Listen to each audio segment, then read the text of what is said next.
Good morning and welcome, everyone. I'm calling the 432nd Council meeting to order. Welcome to our first hybrid meeting of Council. As a quick reminder, Council members who are joining us virtually, please have your video on during the meeting. For those in the room, the same applies to you. Your camera needs to be on. We are live streaming this meeting through the RCDSO's YouTube channel so that members of the public, profession, and other stakeholders can observe our proceedings today. Before I move on to the land acknowledgement, I would just like to take an opportunity to thank staff for the Herculean effort that they have put into this hybrid meeting, and a special shout out to the IT people who have been incredibly patient and professional and helpful with us all. Today in this space, we wish to acknowledge the land on which our college sits. For thousands of years, it has been the traditional land of the Huron, Wyandot, the Seneca, and most recently the Mississaugas of the Credit River. But with many of us so far away from the RCDSO building, we invite you to reflect on the traditional lands in your area, which are home to many Indigenous people from across Turtle Island. We acknowledge and honor the ancestors on those traditional lands we are on today. We stand in solidarity of murdered and missing Indigenous women, girls, transgender, trans-identifying, and two-spirited people. Thank you. I would now like to turn it over to Dan, who will do the Council roll call. Thank you, Hanno. Good morning, Council. It's great to be here at a live event and to meet many of you in person, face-to-face. I will do the roll call in alphabetical order, and I'll just remind you to do a quick turn on and a turn off of your mic to announce your presence. Nalan Bargava. Present. David Bishop. Present. Amelia Chan. Present. Ram Chopra. Present. James Colliver. Present. Christina Cordero. Present. Peter Delane. Present. Nancy DeSanto. Present. Mark Eckler. Present. Ellie Fisher. Present. Vivian Hu. Present. Richard Hunter. Present. Benjamin Lin. Present. David Mock. Present. Joseph Richards. Present. Harinder Sandhu. Present. Gildo Santos. Present. Brian Smith. Present. Usama Solomon. Present. Rod Stapleforth. Present. Mark Trudell. Sandy Venditti. Present. Jack Wasserman. Present. Judy Wolikovich. Present. And Cam Whitmer. Thank you. Back to you, Hanno. Thanks, Dan. I'd now like to ask Dr. Sandy Venditti to provide the President's remarks. Sandy, please. Thank you, Hanno, and good morning, everyone. It's great to be here in person for the first time in more than 2 years. Thank you to all of you who were able to join us in Toronto, and thank you to those council members who are joining us virtually.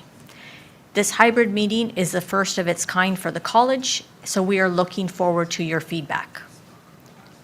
Over the past few weeks, I've had the privilege of speaking at the White Coat ceremonies at the University of Toronto and at Western. It was a perfect opportunity to remind dental students 3 basic principles. Number 1, to place their patients' interests above all else. 2, to practice dentistry with conscience and dignity. And 3, to behave with honor and decency. This is what it means to be a health professional. Since 1868, the college's singular focus has been the public. It ensures dentists have the necessary qualifications to provide safe, ethical treatment and the highest standards of care. What is in the public's interest is part of our culture, and every member of the team is working towards that very same goal. This is our social responsibility. As a council, we have deliberately focused on governance. Good governance practices, such as transparent decision-making processes and efficient use of resources, are also important to ensure the public's trust and confidence. Together as a council, we implemented a number of changes that are reflected in our meeting materials today. However, good governance is a process that requires continual refinement and improvement. Over the summer, I followed up with council members to discuss their action plans from their performance evaluation. I was very impressed with how seriously each of you viewed this task and appreciate your continued commitment and devotion to be more effective members of council. Indian philanthropist Rohini Nelakani once said, "We cannot be mere consumers of good governance. We must be participants. We must be co-creators." And it's clear council is doing just that. The first item in your package is a document entitled Engaging Council Members in Effective Governance. This was developed by council to ensure commitment to behaviors and actions that will enhance the effectiveness of all our meetings. And starting on page 5 is the annual conflict of interest declarations from council members. They are now part of our public disclosure as we discussed at our meeting in June. These are some of the ways that we as council members are co-creators. This is how we demonstrate our commitment to transparency and good governance. So thank you very much, council. And as you know, renewal is a critical element of a high-functioning council. And as a reminder, applications for council candidates closes on September 23rd. Please visit the website for more information. So as we begin today's meeting, I want to encourage each of us to be aware of our own assumptions and biases. We may all hear the same thing, but interpret it very differently. Let's embrace our differences, be open to other perspectives, and have the courage to voice our opinions in this public forum. Diversity of thought always leads to better decision-making. Thank you to college staff for putting together all the materials for today's meetings. And thank you for everything you do each and every day to ensure that the RCDSO is an effective regulator. To Dan, the senior leadership team, and every member of the RCDSO team, thank you for your continued engagement, your dedication, your creativity, your wisdom. We could not do this without you. And to my fellow council members, thank you for your time, your commitment, and your thought-provoking comments and discussions. Finally, I would like to acknowledge the members of the public who are joining us via YouTube today. We appreciate your interest, and I hope that you find the materials and the discussion enlightening. I trust that you will find that all of us around the table, either in person or virtually, are focused on a single mission, and that is to serve the public interest. So thank you for being here. With that, Hanno, I will turn it back to you. Thank you. Thank you, Sandy. We'll move now to the declaration of conflicts of interest. Before I ask members of council to declare any conflict of interest, I remind you that conflicts are important to declare because of our public interest mandate and as a standard reflected in the Ministry of Health College Performance Measurement Framework. Do any members of council have a conflict of interest for any of the topics to be discussed today? Thank you. Seeing none, please turn to the next item on our agenda and what will be the first motion, the consent agenda. Again, just a reminder to council that we're continuing to use a consent agenda as a time-saving mechanism. On the consent agenda,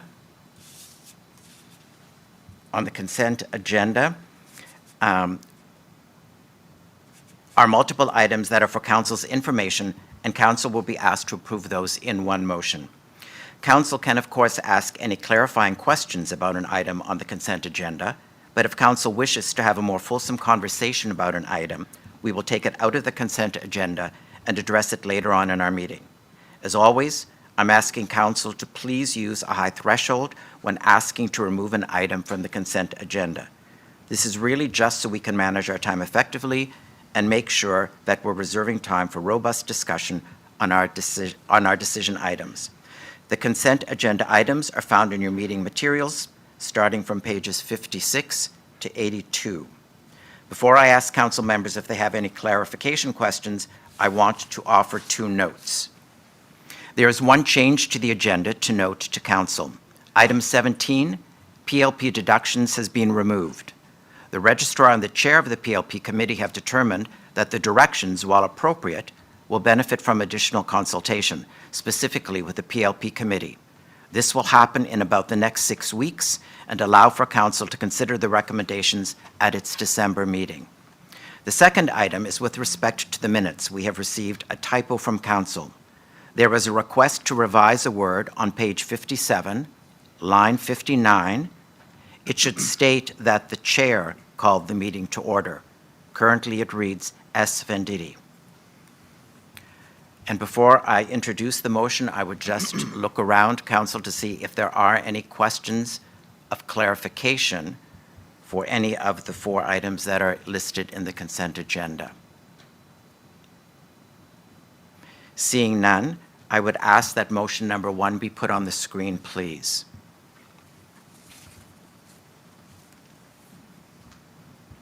So motion number 1 is that the following items be approved and/or received for information by Council.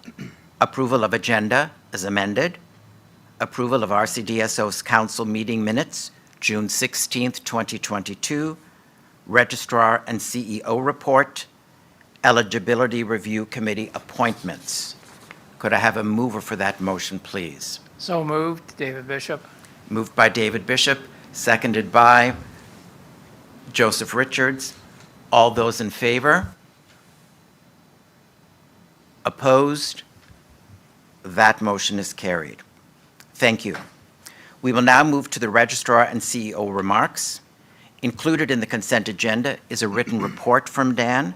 That can be found on pages 76 to 79 of your materials. And at this point in time, I'm going to turn it over to Dan for his remarks to Council. Dan? Thanks, Hanno. And I do have a slide presentation to update Council on a variety of activities that are happening at the college. If we could go to the first slide, please. A little bit of sadness that the summer is ending, but I can assure you that it's been quite a busy time at the college. Staff have been taking a break as they deserve, but also quite busy in terms of the numerous activities that are happening at the college. Next slide. I won't go through all of the content of my written report, but I do want to highlight a few things. Normally, I would show you the dashboard of work that's happening with our investigations and complaints area. I'm just going to refer you specifically to page 98, if you've had a chance to look at it. You will see the notable part of that page is the significant dip in caseload in the years 2020 and 2017 and 18 and 19 are almost negligible. 2021 is also coming down, and suffice to say that there has been significant work by all staff in all aspects of that area and ICRC that has committed a tremendous amount of time to clearing up the backlog, and we are in a very good position now in terms of where we are going with respect to dealing with the backlog and the incoming cases. So I like to call that catch up and keep up. So that's those are some graphs that I'm happy to answer questions about, but you can look at that on your own time if you haven't. There are a number of improvement areas and initiatives that are happening at the college. I will highlight a couple, and you will hear a lot more about these in the coming months. We're looking now at the alternative dispute resolution process. There are a number of aspects to that process that we want to address. And we will be coming back to you with some more information, and ICRC will also hear about this at your plenary and training sessions in the future. We have a new director of quality who was introduced at the last meeting, and there's a number of areas where we are looking at the quality assurance activities and processes. And one of those areas is with respect to course approvals, what we approve, what we don't approve, how we approach that. We are looking very significantly at our timelines in the facilities inspection program, as well as what we call the service experience, and I'll speak a little bit more about that in a moment. but really making sure that individuals who have permits or authorizations and are seeking renewals, or who are seeking those for the first time, are able to access our staff and deal with their issues, questions, and concerns in a very timely way. So a lot of work happening out of that area. Our registration area is busy. There is a regulation that is moving its way forward in response to a bill that the government introduced not too long ago. It's looking at different aspects of registration that relate to colleges, and this is across the board, all 26 health professional colleges, not being able to require Canadian experience, so having to look at the experience and the education and training that the individuals bring to the province. Looking at areas in development of a new emergency class of certificate of registration. This is in response to the pandemic and the ability to license people quickly under certain conditions, and looking at some different aspects of timelines in the registration process and in the use of language tests that we rely on as the individuals come to our attention with their applications. I can say to you that we're in pretty good shape on all of those areas. There's still some work to do, and we will have to do some work with the government with respect to the emergency class of certificate. But our registration team had already addressed many of these areas, and we will continue to look at the final wording when we get it of the regulation to make sure that we continue to be in good shape. Our practice advisory service, which offers advice to members of the public and members of the profession, has a new home within our communications department. I think I mentioned that to you before.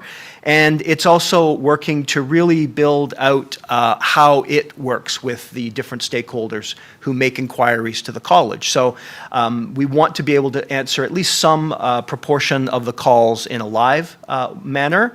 We want to make sure that we're responsive to calls within a certain period of time, and we want to make sure that the kind of information that that team has is as current as possible so that we're giving accurate and timely advice. So a lot of work that's happening within that area as well. Next slide. I mentioned service experience, and I have mentioned that previously. This is a priority area internally for the college, and there's been a lot of focus and attention to this. I've highlighted a few bullets just to let you know some of the things that have happened already or are on the books to happen. You know that the website has been revamped. It looks fabulous. It has a new look, but it also has different navigation functionality. So you are able to find things more readily as a member of the public or a member of the profession or any other stakeholder that comes to the website. We have a number of active surveys that we are trying to gather more service experience data. We have a survey that's routine now for any new applicants to the college for licensure. We have a survey that goes out to the parties of a complaint, so the individual who's complained and the dentist who has been on the receiving end of that complaint. So we're really trying to understand how we did. I know that it is a very emotional set of situation for the parties involved, but there are a variety of ways that we can ask questions to really understand how we did within the process itself. And the annual renewal, for those members of the profession who filled that in last year, you will see more service questions this year. In fact, you'll see the same service questions this year, but that was our benchmark or our guide last year, our baseline, to really understand how we're doing, and we identified a number of ways that I've reported to council that we are trying to improve, and we'll find out if we've made those improvements and it's been seen and experienced by the profession who are renewing their licenses. There are changes to the annual renewal process as well. A lot of them are technological, but they're based on the kind of feedback that we got. There will be some updates to the portal that's used, and our responsiveness, as I've mentioned, we're really trying to ensure that we provide a very swift level of response to anyone that gets in touch with us with a question or a concern. French language services is something that you heard about earlier this year. The government was looking at a number of different possible oversight areas for the college. That legislation or reform has not proceeded at this point. I have no new information for you about when that might occur, but we are also being proactive with respect to how we provide resources in French for a variety of the regulatory programs that we are required to do. So you can see that we're looking at a number of different aspects, including where we have staff talent that are individuals who are bilingual. This is not about creating new positions, but as we have transitions and new hires, we are looking at different ways in which we can have bilingualism as an asset. And one great example is our new Director of Communications, Leslie Byrne, who is bilingual.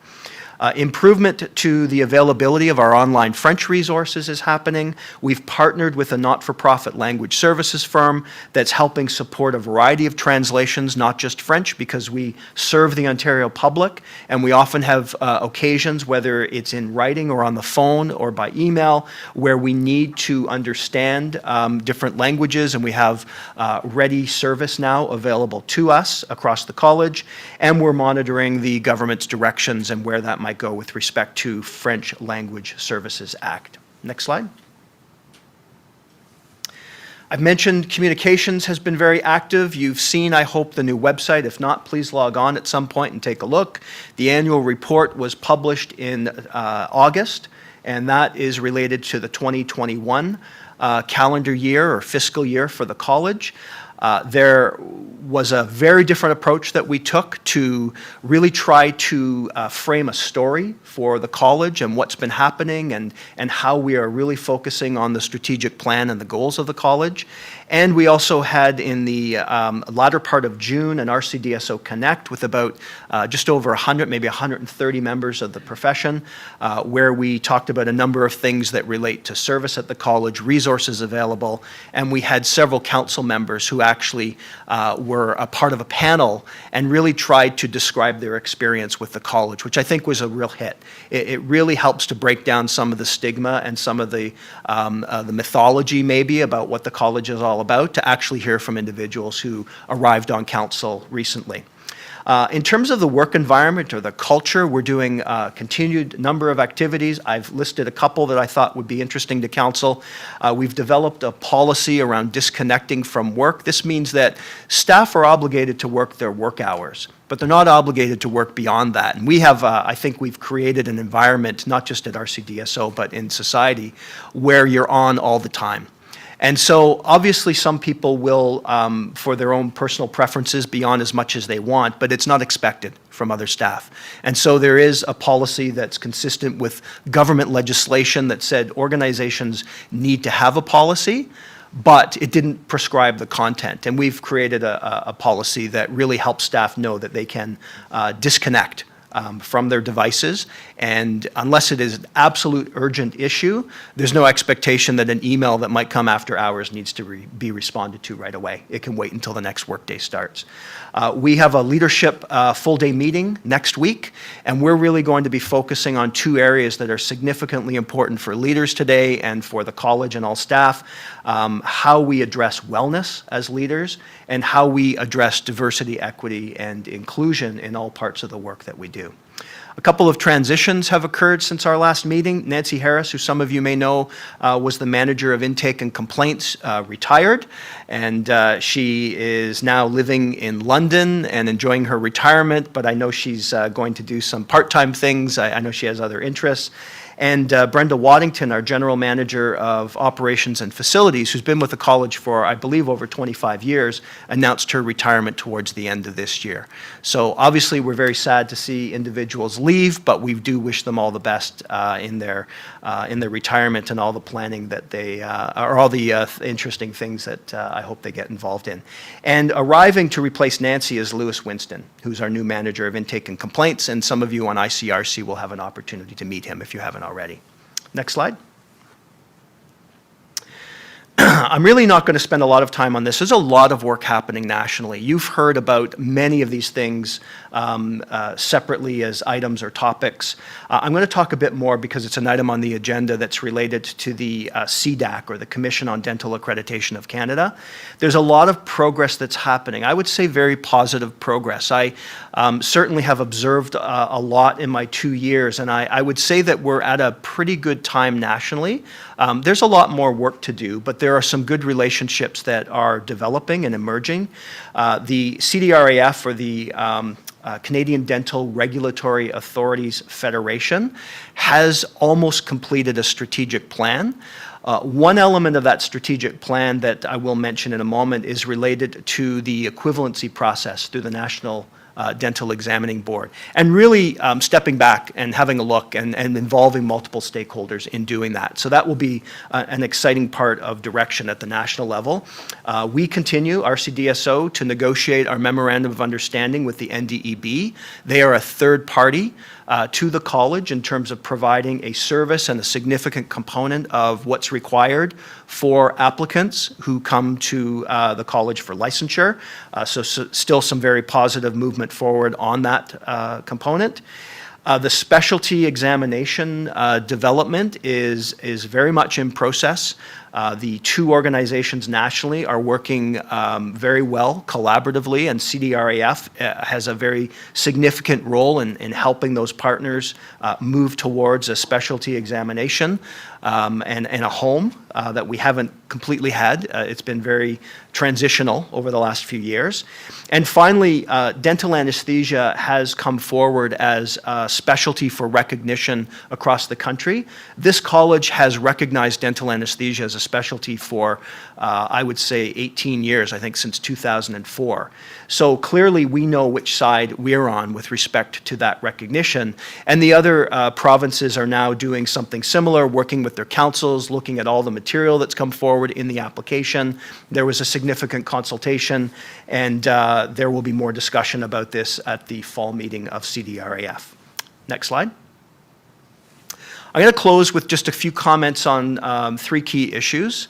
I want to start with the new oral health regulator of British Columbia. Next slide, just one click.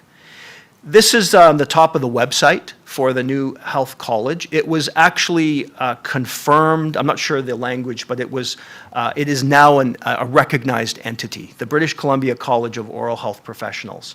It combines 6 health professions: denturists, dental technology, dentists, dental hygienists, dental assistants, and dental therapists. Next click, please.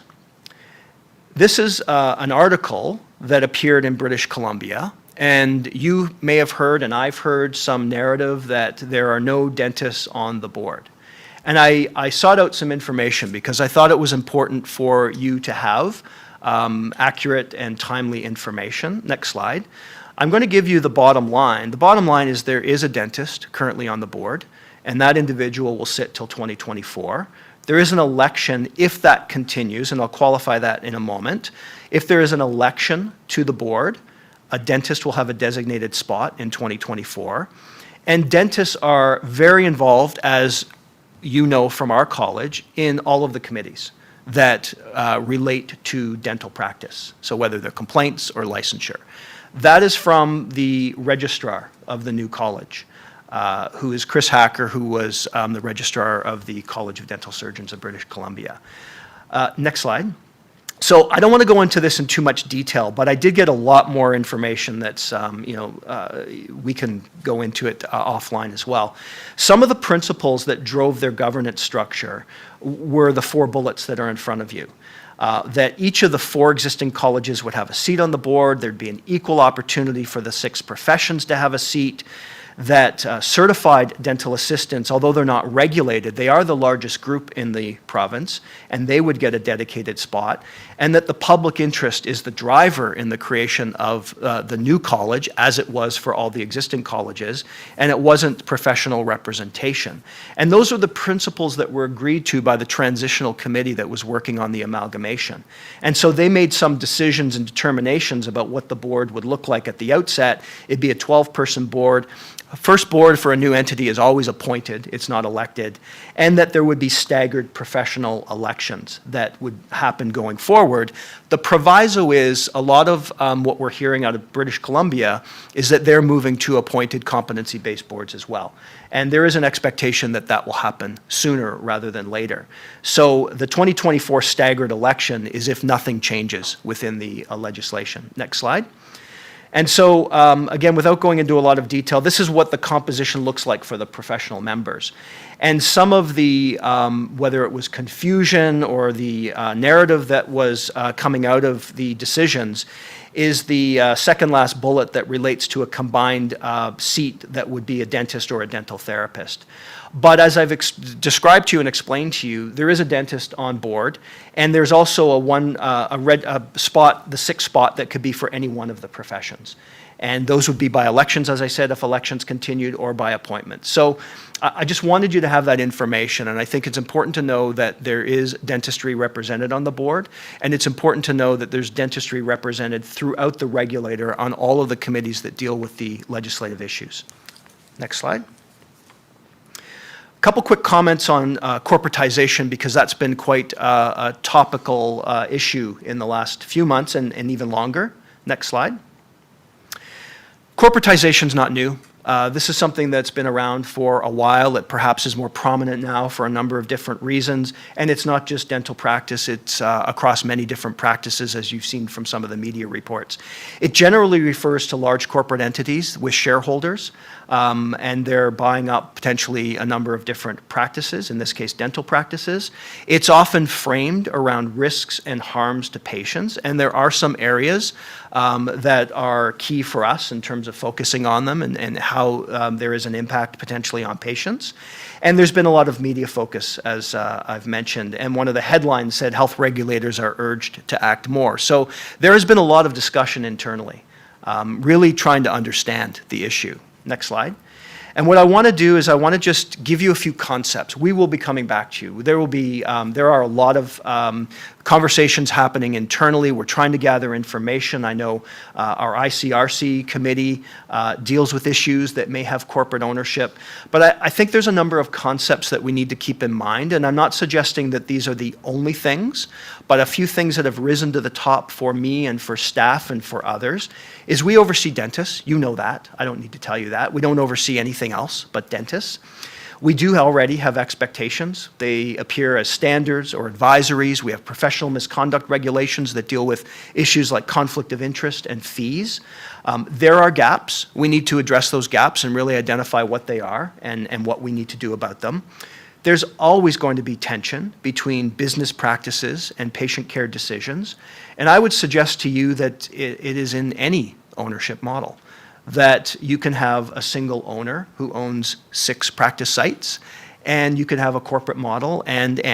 So it's corporatization that we're talking about. It's topical, but we could be talking about new technology and how does that impact patients. We could be talking about direct to consumers. We could be talking about a number of things. So what we want to do is really try to identify the problems, what we see, and what are some of the principles that need to help drive us forward. And I think 2 of the principles that we always must keep in mind, and again, I know you know this, dentists must always retain clinical independence for all patients. That's a fundamental tenet of professionalism and being a professional.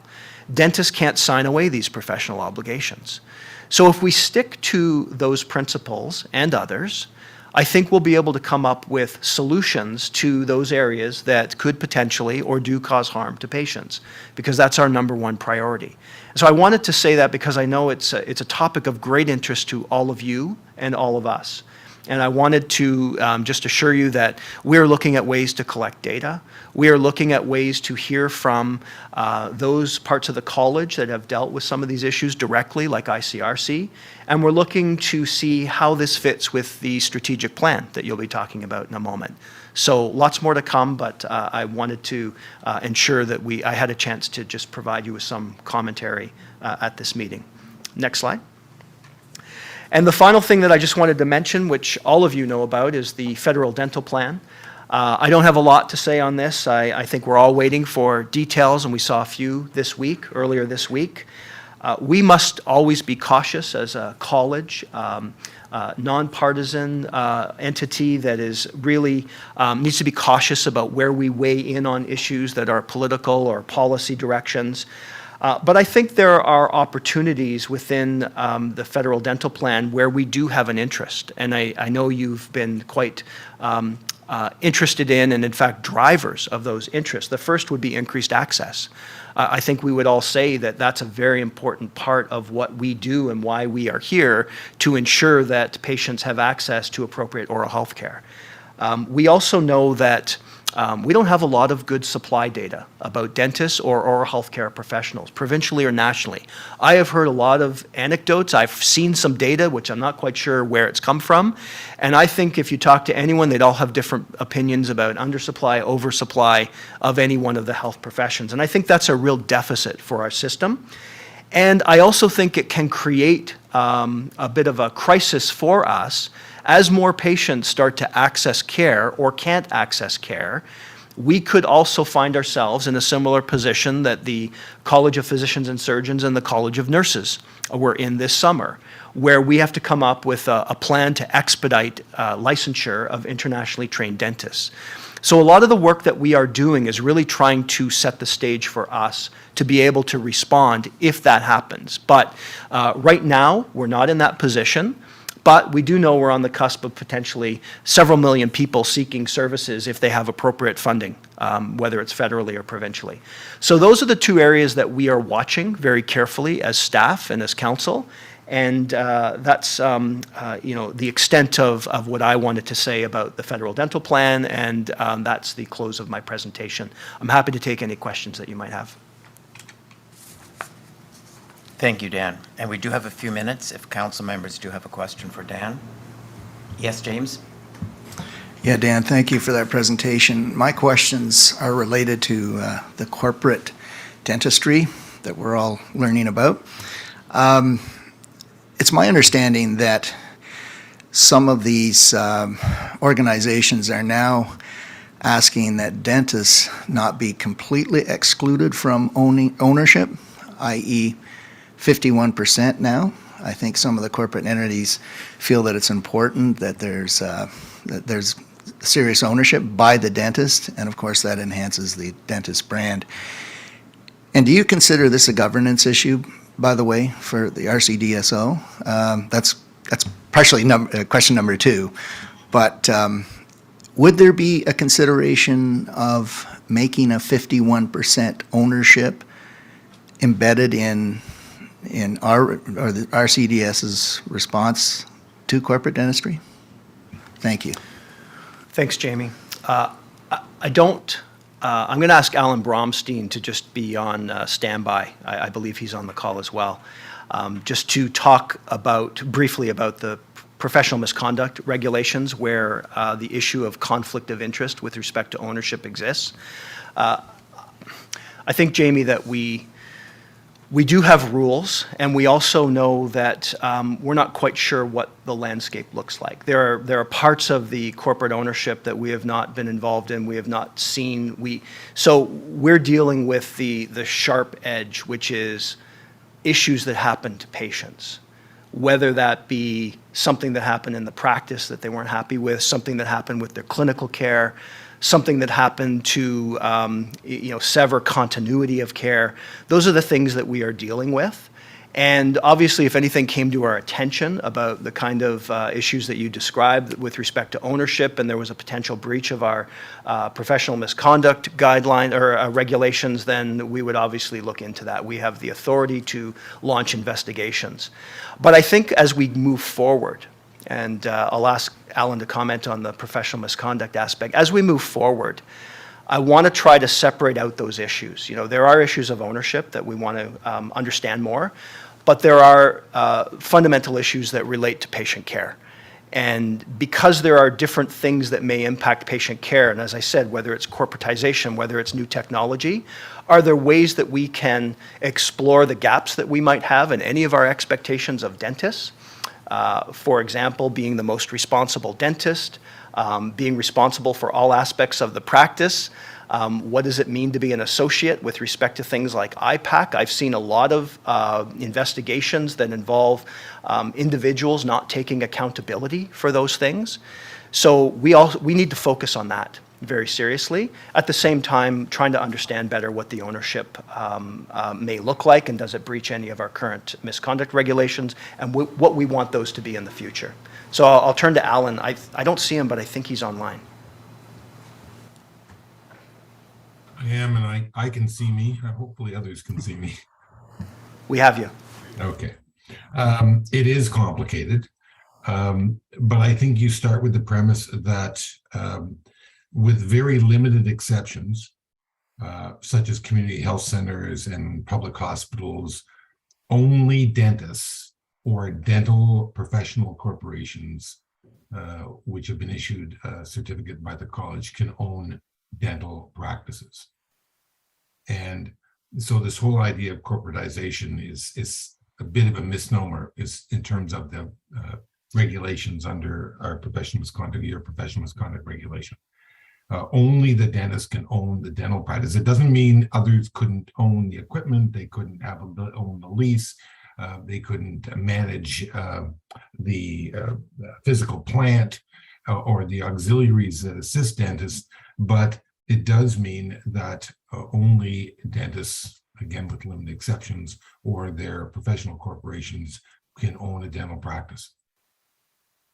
And anything that in any way interferes with the dentist applying appropriate discretion in the best interest of their patients insofar as decisions made within the practice would constitute professional misconduct.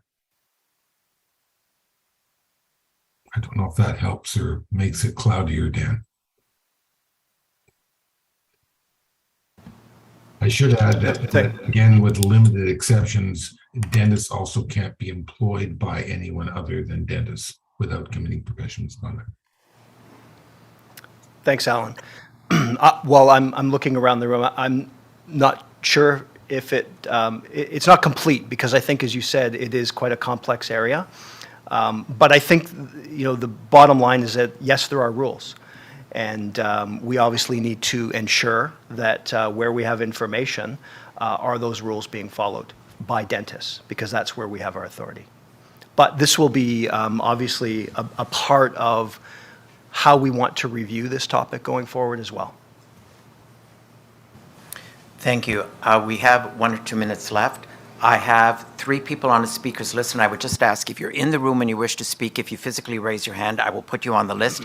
If you are attending virtually, I would ask that you use the reaction button at the bottom of your screen to do your raise hand function. So right now there are 3 people on the speakers list. We will go through those before we move on to the next item on the agenda. So the first person on my list is Jack.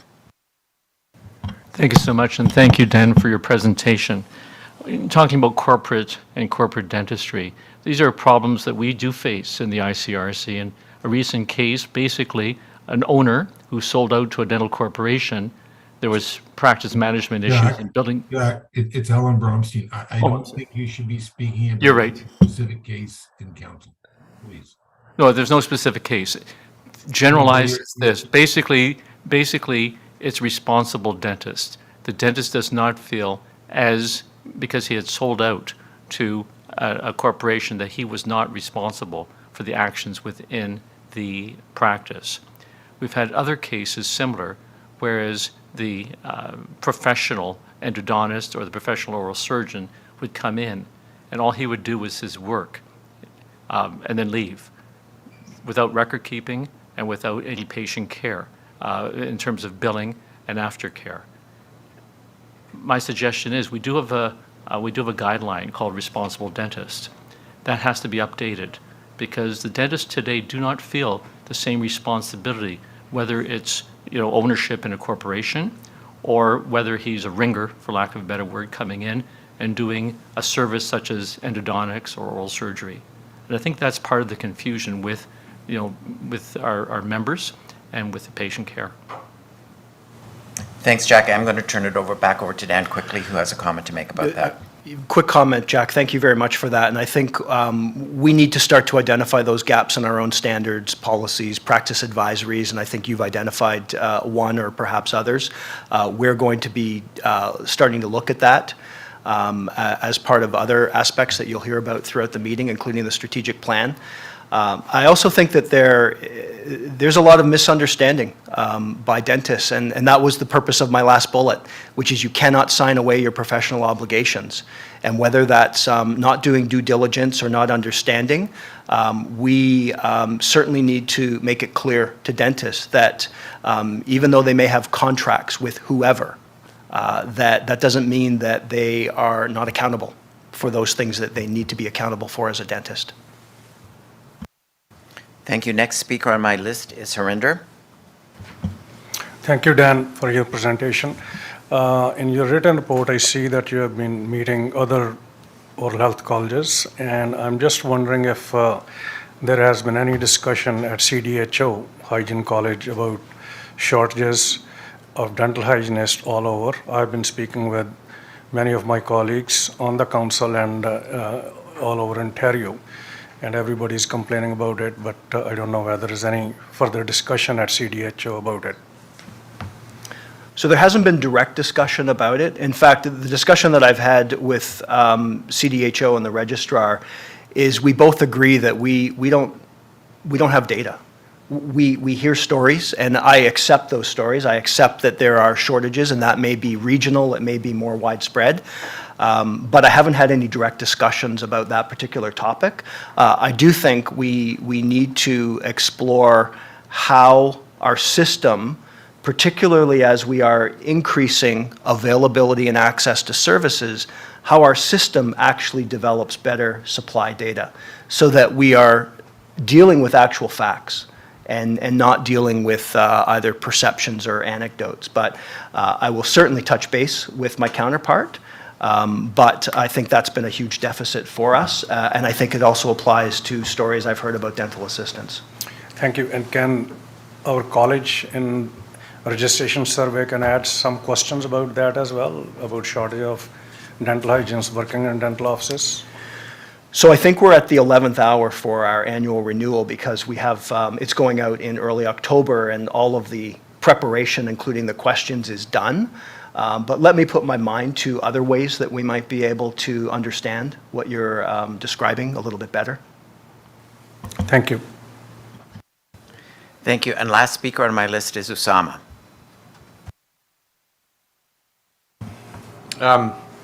Just a question around the dental corps again. So you mentioned that you guys were collecting some data. What type of data are you guys collecting regarding the dental corps right now?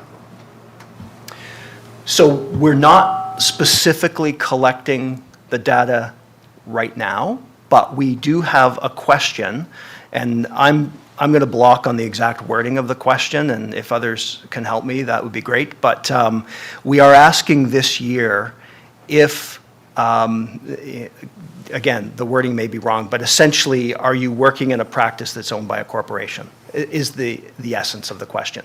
So we're going to try and get a little bit better information.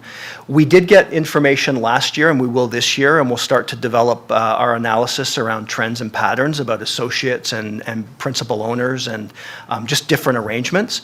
So the whole idea, and I really appreciate that last year when we added extensive questions to the annual renewal, we had a good response to that. We had a good response in terms of there wasn't a lot of pushback to doing it. And I think it can help us be a better regulator and a better contributor to big system issues, because we'll have more data. We won't have all the data. We never will.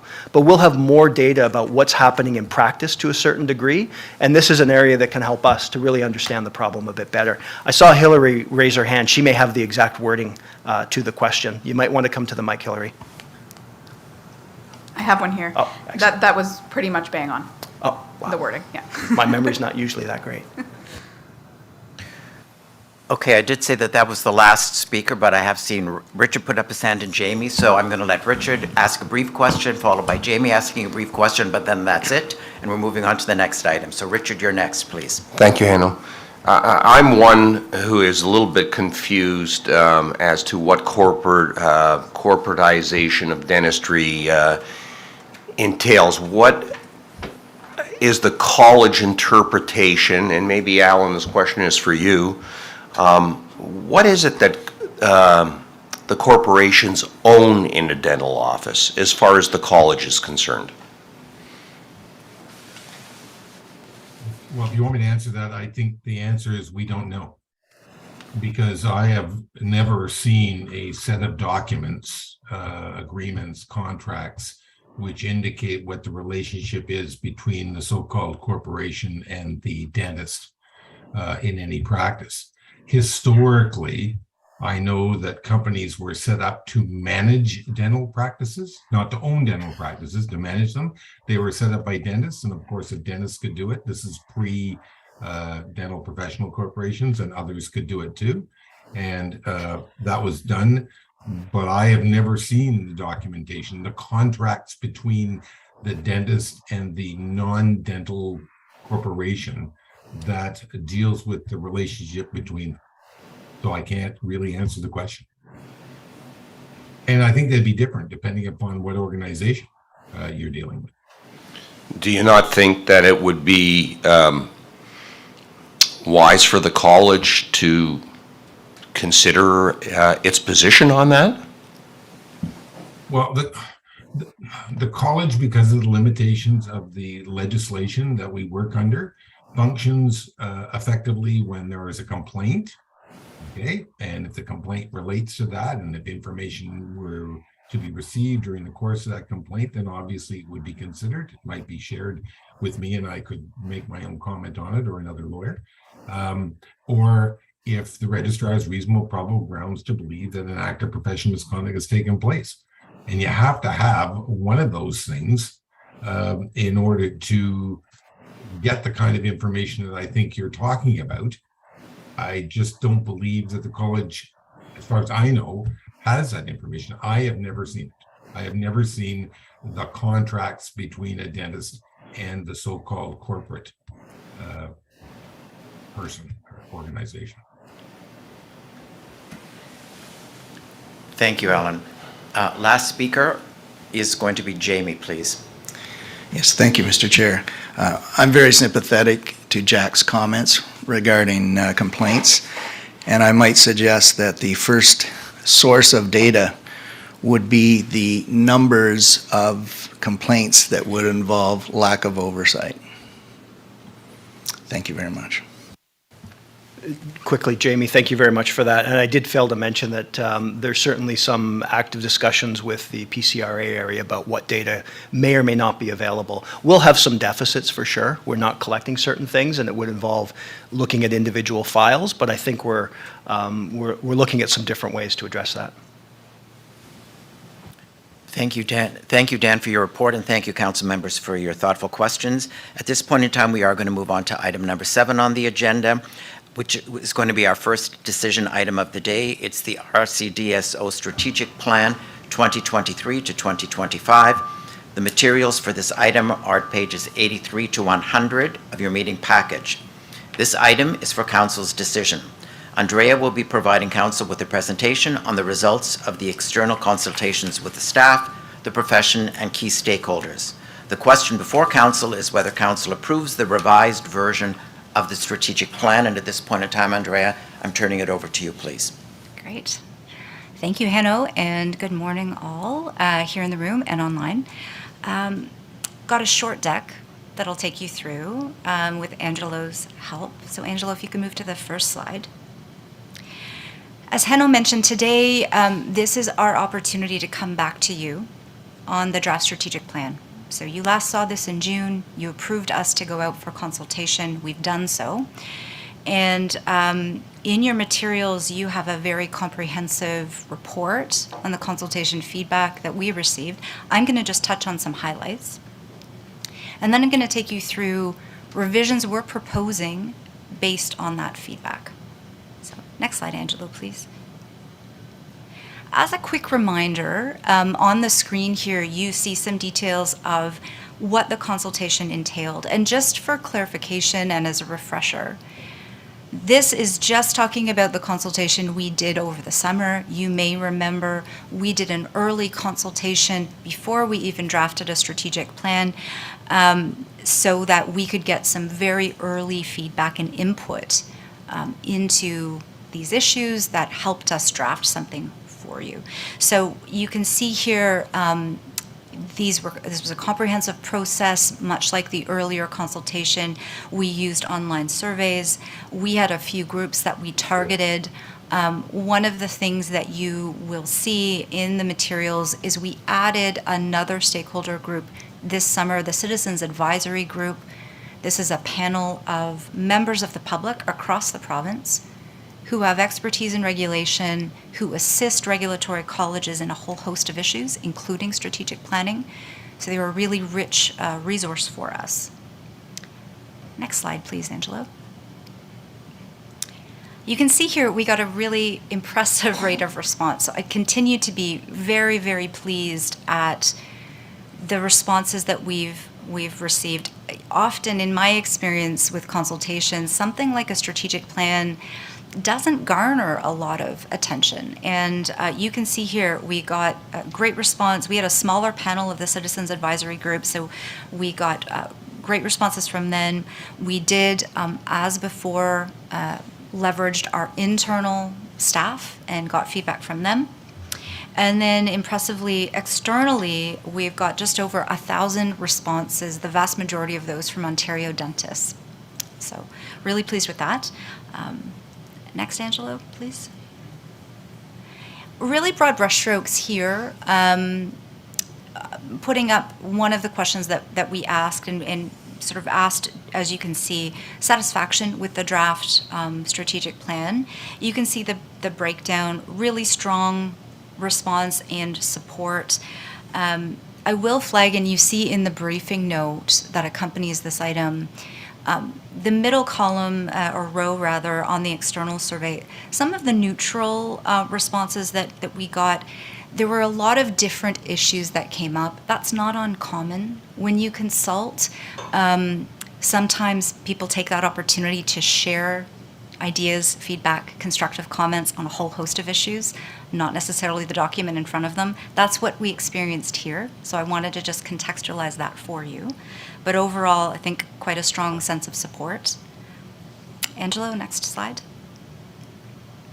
This is just a more of a detailed breakdown. You have this in your consultation report as part of the package, but you can just see here in a little bit more granularity the answer to that question I just took you through, satisfaction with the strategic plan.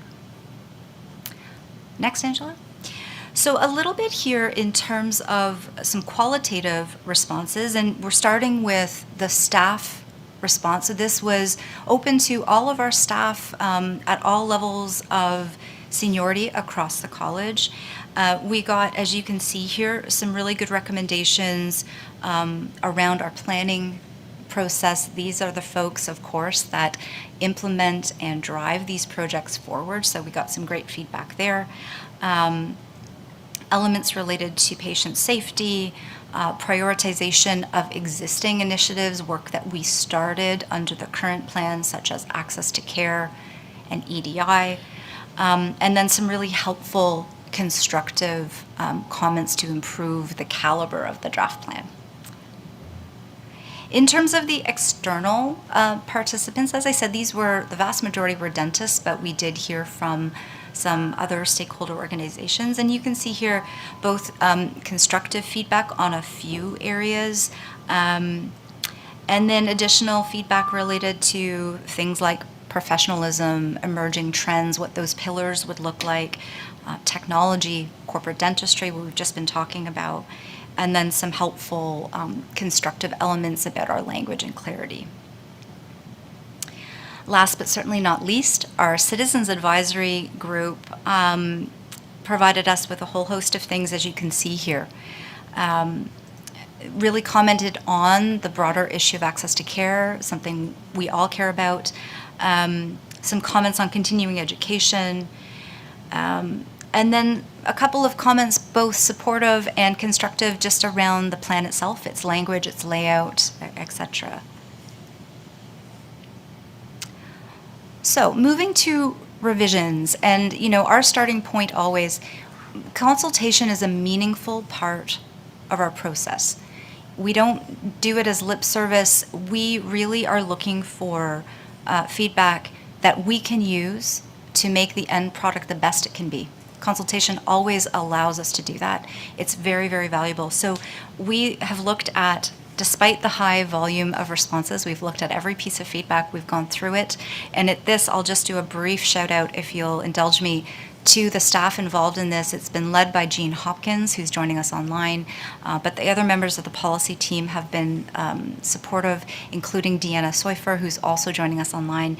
And they have really gone through every piece of feedback and identified potential areas that we could revise the plan to improve it. So I'll take you through those. Firstly, we made some revisions to the mission statement.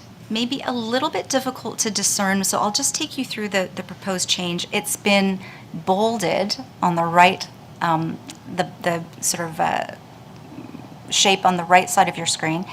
So instead of "we protect and serve the public interest," the proposed revision is "we act in the public interest." So no change to meaning, just a clarification there. Next slide, thank you. Regarding our first pillar and objective, again, a fairly small change here. Again, it's bolded on the right-hand side, the shape on the right-hand side, but we've added specifically in here access to quality care to really reflect the importance that council, the profession, and others place in access to care initiatives. Additionally, under here, you'll recall we have areas of focus that we've specified in the strategic plan. We've specifically added continuing education as an area of focus because it is important, and we wanted to be explicit about that.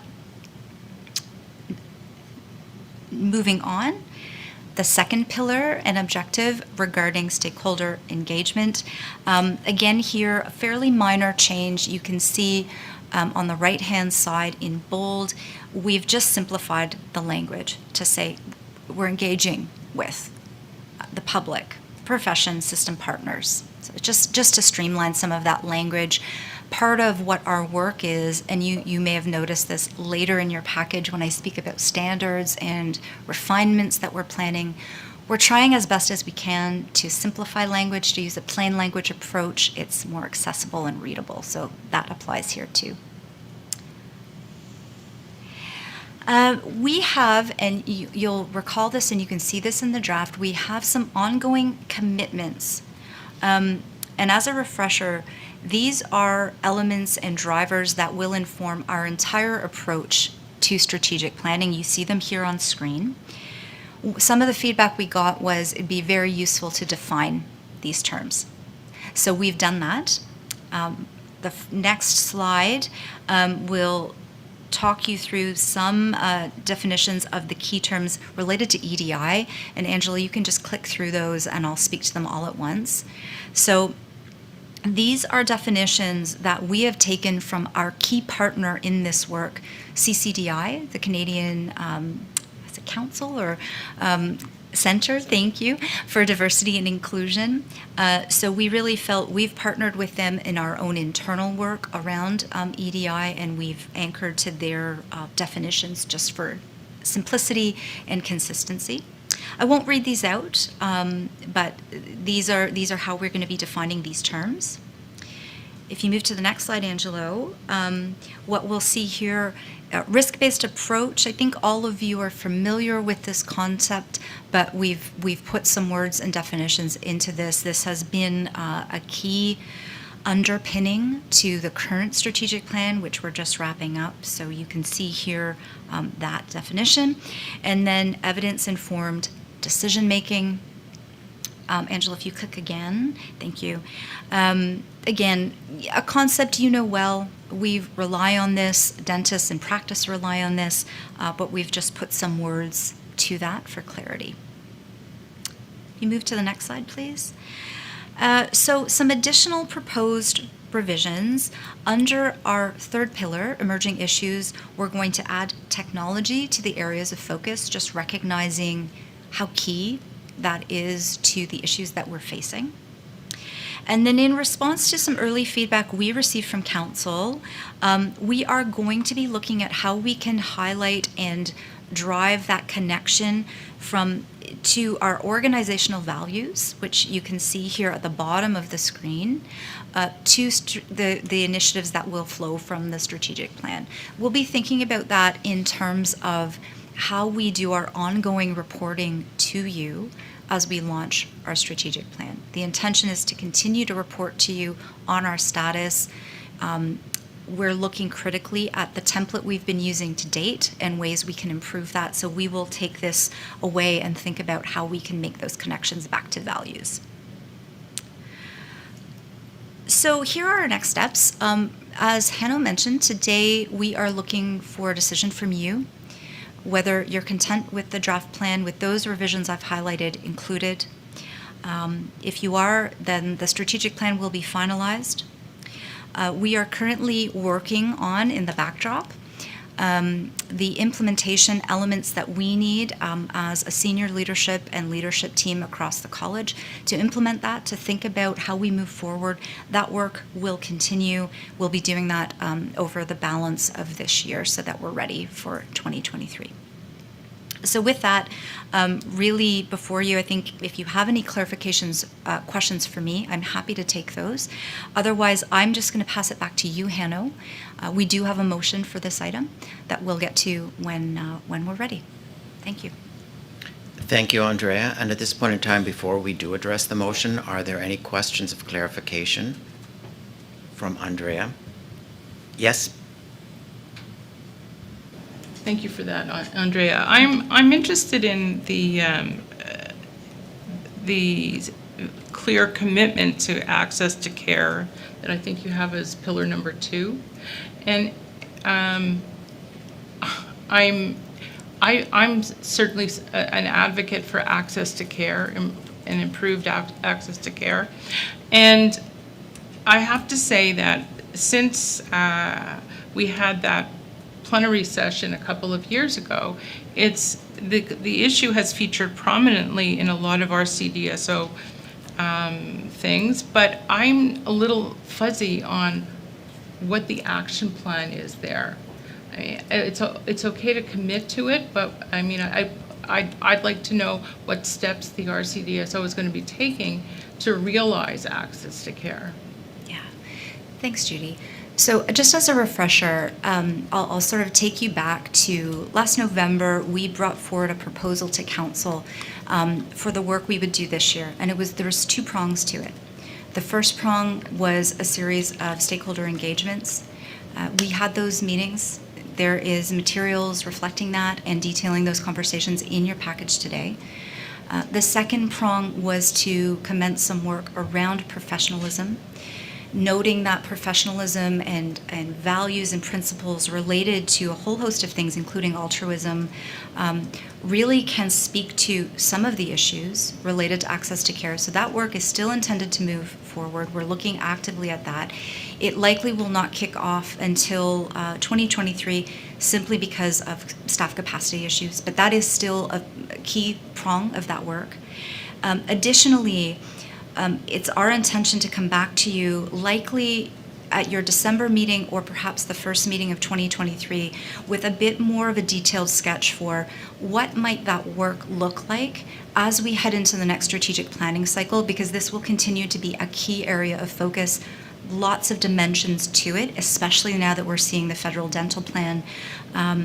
So I think in sum, what I would say, Judy, the professionalism will still move ahead. We'll come back to you with more detailed information for all the different elements we think fit in under that project and we'll chip away at. So more to come. So you're saying more to come in December, is that it? Yeah, I believe December will come back to you for sure with a little bit more of a sketch around professionalism. I would expect we're probably going to be coming back to you almost at every meeting, if not every single meeting, quite frequently, to sketch out what the work will look like. Okay, but my one last comment, professionalism is a fairly broad category, and access to care is a very, it's a very broad undertaking, but it's, in order for access to care to become real, definite steps have to be taken, and I'd like to see, speaking only for myself, I'd like to see some more movement now that all these consultations have been done. I'd really like to see some movement on that. Yeah, agree. I think that certainly we've heard that loud and clear from council. We've taken that on board. The intention is that it will be a key strategic project as we launch the next plan. Thank you. Yeah. Thank you. Jack? Thank you, Andrea. Just a question, especially in light of the federal program that's looming. When we look at our vision, it says everyone in Ontario has access to safe, I understand safe, high-quality dentistry. What is your definition, our definition, of high-quality dentistry? Well, I mean, I think that it really, my response to that would be, I think you see what we mean by high quality represented in all of the standards of practice that we have across the college. So we set out in our standards, our guidelines, and other resources what quality looks like in the various dimensions. So certainly, I think here, if I reflect on the vision, it was that dentists continue to provide that high caliber of care. So I don't know that I could get much more granular than that, Jack, because I do think it's we have those expectations depending on the nature of the intervention and procedure. There's also, you know, a whole host of professionalism expectations that are set out in our resources as well. Thank you. Thank you. Joseph? Thank you, Andrea, for this document, the strategic plan. I just had a question following up on what Judy had mentioned. There's a slight adjustment in the language from provision of quality care to access to quality care. I'm just wondering what is meant to be accomplished practically by that shift in the language. Yeah, the shift that I had reflected around access was that we didn't specifically have access to care in the original language. And we heard from stakeholders, and reflecting the interest of council here today, we wanted to specifically include that so that it was clear that this was a key issue and area for us. So it's really about that kind of seeing that language explicitly set out. Just to brief, expressly set out in the object, because it's there in the areas of focus. Mm-hmm. So I'm just, you know, wondering in the objective. So what's meant to highlight that even further? Is that Exactly? Okay. Yeah. Thank you. Thank you. Next on my list is Brian. Thank you, Anna. Andrea, just wanted to make a comment. This is excellent work that you've done in the staff. To reach out again externally is an excellent way to develop and get further input to refine this. I think the changes you brought forward have made it even better, a stronger document than we initially started out. So it's came a long ways and in a very short and ever-changing times. So my compliments to you and everybody involved. Thank you. Thank you very much. Appreciate it. I'll pass that along for sure. Thank you for that, Brian. At this point in time, Mark, I have no speakers on the list. So I would ask if we could have motion number 2 up on the screen, please. And motion number 2 reads that council approves the... I saw Rod's hand up. Sorry. Oh, I'm sorry. Rod, did you have your hand up? My apologies. I hadn't pushed the hand in time. Sorry to interrupt. Andrea, good document. Always tough to get good survey data. I note the, that 44% of the external reviewers either were neutral or disagreed with the strategic plan. And your comments were that some of this might have seemed to be frustration with the college in general. I'm just wondering, is this something that should be followed up on with maybe a subset of these people to see if there's something more germane going on there? Or do you feel that the college has addressed their concerns in other communications?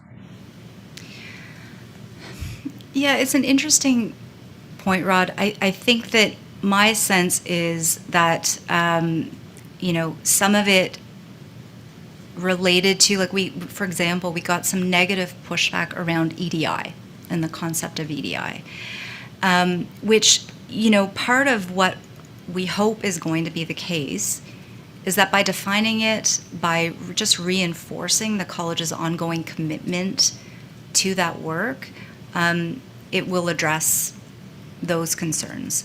Some of it flows from a whole host of different issues. My sense is that I do think that we have addressed the majority of it.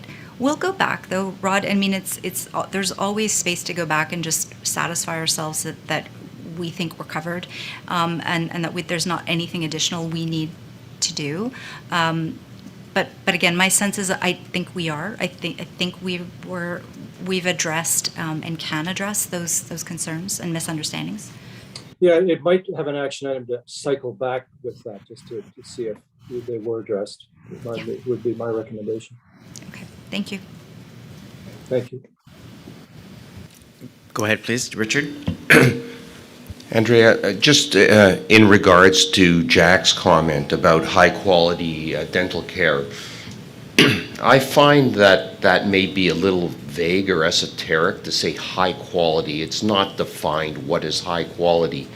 Do you think it might be better to say patients would receive quality dental care that meet the RCDSO's standards of practice?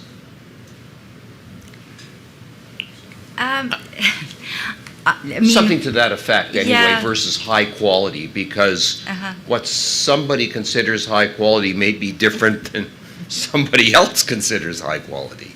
I find that just so vague that, your expectations may be totally different than someone else's.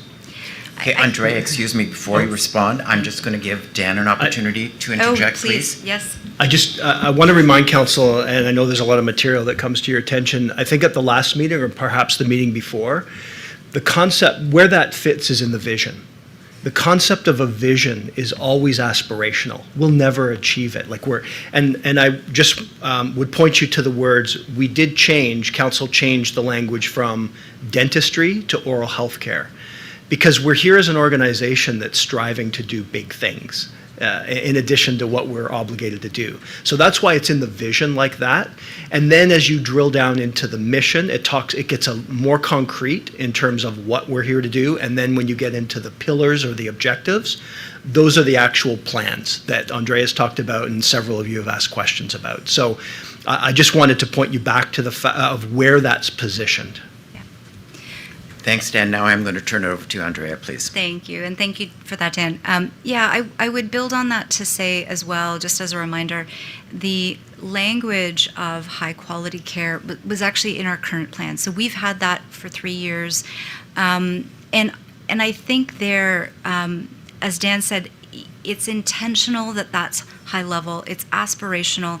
We get more specific as we go on. So if the concern is coming from a place of, people may not know how to comply with that, we have lots of much more granular documents that will make that quite clear. So I guess my recommendation would be to keep it high level and not get into a more detailed edit, simply because I don't think it's necessary if what you're after is clarity and clear expectations for dentists. We have that through a different tool.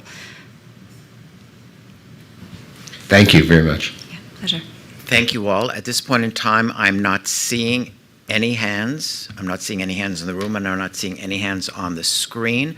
So I would ask again if we could have motion number 2 up on the screen, please. And council, for your consideration, the motion is that council approves the revised RCDSO plan for 2023 to 2025. If I could have a mover, please. I move. Thank you. And seconded by Nancy. All those in favor? Opposed? Thank you, and that motion is carried. So at this time, I thought we were falling behind schedule. We've made up some time, so we are going to take a break now because I still think it's most prudent to do it now before we start the next topic. So we will be taking a 20-minute break. We will resume at 20. 10:43. And I would just remind you that if you are joining virtually, please mute yourselves, turn off your video cameras. And Aldwin, I'm assuming the rest of us here will just step away from our computers. So thank you all, and we will reconvene at 10:43. Back, everyone. We're now going to move on to our next item, actually next items, which all relate to council governance. The items are for council's decision, and the materials are at pages 101 to 131 of your package. Council is being asked for decision on 3 governance items: governance committee terms of reference, governance election policies, and committee term appointments. Sandy will provide council with an overview of all these materials. Sandy, please. Thank you, Hanno. So you may recall that earlier this year, the ministry's proposal for health regulatory body governance reform included establishing a nomination and selection committee to oversee the selection of professional council and committee members. And in June, in the context of these expected legislative changes, council passed a motion to disband the governance working group and to consider a more permanent structure, and directed staff to develop an analysis for the establishment of an actual governance committee. This is consistent with the direction other organizations have taken and supports a strategic and structured approach to governance. Staff has done a considerable amount of research on best practices to develop a thorough and sound terms of reference that you will see in your package materials. So please note that these terms of reference are the actual what for a standing committee. If council approves this today, then they will plan for the detailed operations of the committee, meaning the what or the how, for discussion in November. I will pass it back over to you, Hanno. Thank you, Sandy. And before we put up the motion for council's consideration, I would ask if there are any questions at this point in time. Thank you. Seeing none, if we could have motion 3 up on the screen, please. And motion 3 reads that council approves the terms of reference for a new governance committee as set out in Appendix A. And could I have a mover, please? Vivian, and seconded by Mark. All those in favor? Opposed? That motion is carried. Thank you.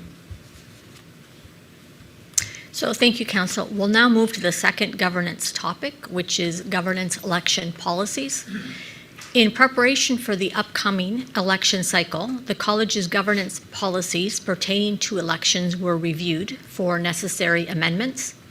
And as you saw in your package, certain policies were amended or in some cases revoked, as they included references to processes that no longer exist. They may have contained outdated terminology. They may have required a stronger focus on the role of competencies, and or exacerbated the notion that council members are representing constituents rather than executing their fiduciary duty to act in the public interest. The Executive Committee has considered the attached policy, and council is being asked for approval of the amendments to the governance policies pertaining to elections and the revocation of others deemed no longer relevant. Thank you, Sandy. There are going to be 5 separate motions related to this item. A note for council that the briefing note for these items can be found on pages 106 to 109. Could I please have the first motion, 4A, on the screen? I guess maybe before we do that, I'm sorry, I should ask if there are any questions. And Ram, I see your hand is up, so I'm going to turn to you first, please. I have no question right now. You don't. Mark? Yeah, yes, is it pertaining only to motion 1 or any of the 5 items for questions at this point? I think it might make most sense that we do it per motion. So it may then be helpful for motion 4A to be on the screen. If you have specific questions about that, we can address that before I call the question. So if we could have motion 4A on the screen, please. And that motion is that council approves the amendments to policy, campaign material guidance for candidates seeking election to council as set out in Appendix A. So before I ask for a mover and a seconder, are there any questions about that motion? Seeing none, could I have a mover and a seconder for that, please? Moved by Judith, seconded by Nalin. All in favor? Opposed?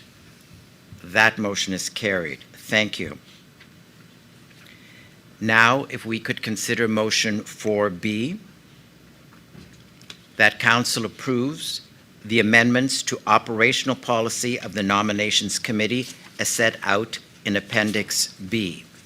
Are there any questions regarding this motion? Seeing none, could I have a mover and a seconder, please? Usama moved. Ram seconded. Thank you. All those in favor? Opposed? And that motion is carried. Thank you. Moving on now to motion 4C. That council approves the revocation of the policy, election, self-nomination, and eligibility form or application, and eligibility form for non-council committee appointments as set out in Appendix C. Any questions about that motion? Seeing none, if I could have a mover, please. Brian, seconded by Mark. All those in favor? Opposed? That motion is carried. Thank you. And the next motion is motion 4D.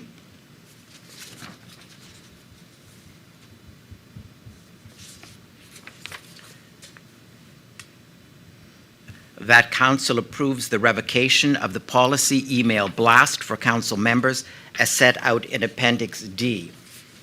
Any questions? Mark, do you have a question about that, please? Yes, for myself, wondering, since we're into data analytics of recent, which is excellent, as a council, if our goal is to protect the public and disseminate information out to dentists, which is the conduit to the public, do we have any statistics on open rates of emails from the college versus previous council members? So what I'm getting at is it the most effective way that we are actually communicating with dentists? Historically, we also had dispatches and snail mail, and for various reasons, we eliminated them, which I supported. But the question is, before we take another method of communication off the table, what is the justification for passing this? Dan? Yeah, I will start to address that, Mark. Thank you for that question. And Leslie, if you want to be on standby, because you may have some additional information. But if not, we can get some data for you, Mark. I know that previous data that I've seen and heard about is we have from the general e-blasts from the college to the profession, we have a fairly high open rate. I don't have a comparison to what it's like for individual members of council. I think there's some principled reasons why we are looking at this change and looking to you for your support.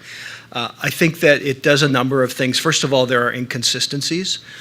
So we will have information that goes out to some districts and not to others. I think that there are the possibility of confusion or email fatigue, and where we are, and I think in the last at least 2 years since I've been here, really trying to build our communication strategies and approaches. We want to make sure that dentists aren't bombarded, and having individual representatives in districts send it out, I think, can contribute to that. I also think it perpetuates this notion that dentists are constituents. And I know that's not the intent of the representative on council, but it does perpetuate that, that issue that is emerging in all aspects that we're hearing about reforming governance and looking at how boards are competency-based versus election-based. So in terms of data, Leslie, I hope I've given you enough time to have a bit more information for council. Thanks, Dan, and thank you for the question. We do track the open rates for the e-blasts to the entire profession, and they are very high depending on the subject matter. Obviously, COVID e-blasts are read quite closely, and it's upward of 80% read, between 80 and 60 for most. We can only track whether it's been opened, not really whether the entire content has been read, so that's for starters. We don't have comparators for open rates for e-blasts that come from individual council members. We do hear, not often, but regularly enough, from dentists that they feel they're over-communicated with via the e-blasts, and that it is, so it's something we pay very close attention to in terms of being judicious about what we send out, when we send out. We have relatively strict timelines where we try and focus things during the business day and not on Friday afternoons, that sort of thing. So we're very cognizant of the efficacy of the e-blasts, and we pay close attention to whether they're working or not. And if anything, we hear we're sending out too many. Thank you. The reason I was getting at, if the open rate from a member is going to be just as high or higher, then it could be the most effective method of communication. Or if we just send out one communication, it may need to be emphasized in the same or another manner. My thought process is, I know that I have fielded questions, especially in the first 6 months of COVID as a counselor, not one, but multiple. I did defer to the powers to be, but the thought process is, if we can humanize or give a personal face to that, since they're calling anyways, maybe the open rate would be higher. Maybe that we can communicate it in different manner, since the message is already vetted by the college anyways. So I didn't think personally there was necessarily not a uniform front, because the message would be consistent since the college is vetting it. That's why I'm inquiring. Yes, a fair point. Thank you. And we will look into the open rates. So thank you. Brian? Sorry, David. Oh, okay. My question is a public member. I'm not aware of how many of these communications have gone out because we're not copied in, but it might be a good idea, if, since we're council members, to be aware what is going out, such as some of the notices on the COVID protocols and what have you. We need to be informed as well as the dentists.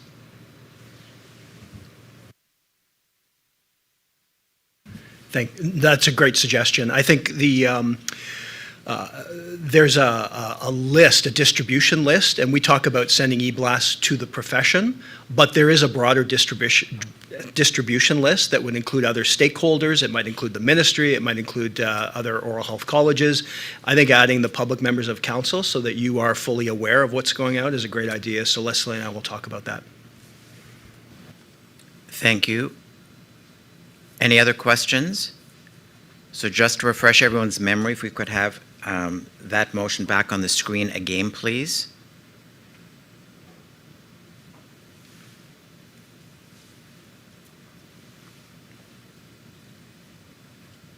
That council approves the revocation of the policy e-blast mail for council members as set out in Appendix D. If I could have a moved by David, seconded by Brian. All those in favor? Opposed? And that motion is carried. Thank you. Oh, and one abstention. Thanks, Mark. Next, is motion 4E. That council approves the revocation of the policy email blast to constituents in election year as set out in Appendix E. Are there any questions to that motion?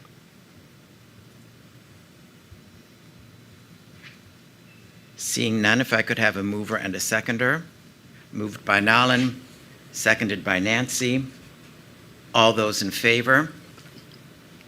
Opposed? And that motion, abstentions? That motion is carried. Thank you. Thank you, Council. We will now move to the final item in the governance section, and I'm turning it back over to you again, Sandy. Thank you, Hanno. So the final item concerns the committee appointment process. Previously, the committee appointment process was quite rushed, and it occurred the same evening that officers were elected to the executive committee. The new committee appointment process and schedule set out in the proposed amendments is designed to provide the executive committee/nominations committee with additional time to consider the proposed appointments. The new appointments process and schedule introduces a small gap between the January 17th meeting to elect the executive committee and the January 19th meeting to approve the proposed slate of committee members and chairs. During this gap, no committees would be constituted if we leave the bylaw as is. This amendment would address the gap and enable timely action in situations where urgent action may be needed by a particular committee. Hanno? Thank you. Are there any questions before we take a look at the motion?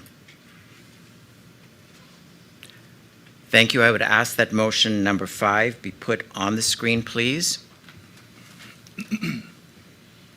And that motion for your consideration reads that Council approves the Bylaw 5 Amendment, Article 5.1.3, as set out in Appendix A to read: every appointment to a committee expires after Council has completed its appointments for that committee at the first regular meeting of Council following the next general election.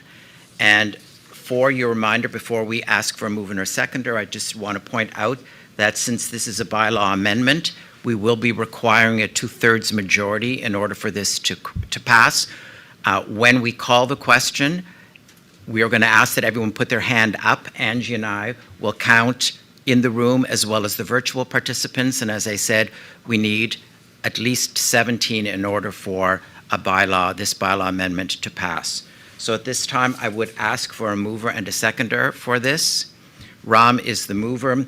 Mark is the seconder. So at this point in time, and be patient with us, please, and do not lower your hand until we have done a count and I ask you to lower your hand. So all those in favor of this motion, please put your hand up now.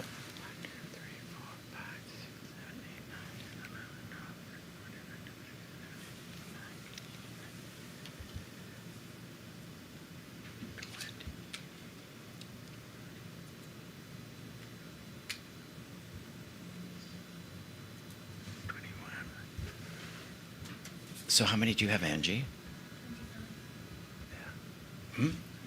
Okay, that's what I have too. So that was passed unanimously, so that motion, or that amendment has been made. Thank you very much. Our next item on the agenda is proposed bylaw amendments, job titles. This item is for Council's decision, and the materials are at page 132 to 140 of the meeting package. And I'm going to turn it over to Dan, who will provide an overview to Council. Dan. Thank you, Hanno. This is really a housekeeping item. We are always looking at equitable practices internally. We're looking at a number of different things that relate to human resource practices. Andrea Foti, who has been the assistant registrar, it is the scope of her duties and the comparators to what other regulators use as titles. I've changed this to deputy registrar, and Jeff Goldberg has been changed to chief financial officer, CFO. So those are operational decisions that we've made. They're purely administrative decisions. And now we have cleanup to do on some bylaws that refer to their previous titles. So those bylaws were all in the package. There are, I believe, 6 areas or 6 chapters where changes need to be made.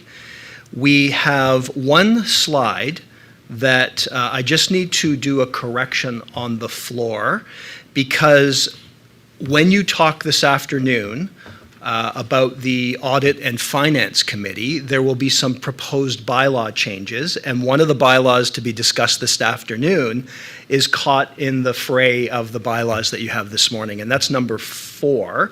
So subject to your decision this afternoon, bylaw 4 may not exist in that form. So I'm proposing, if we can have on the screen the slide that shows the very modest change to bylaw 23.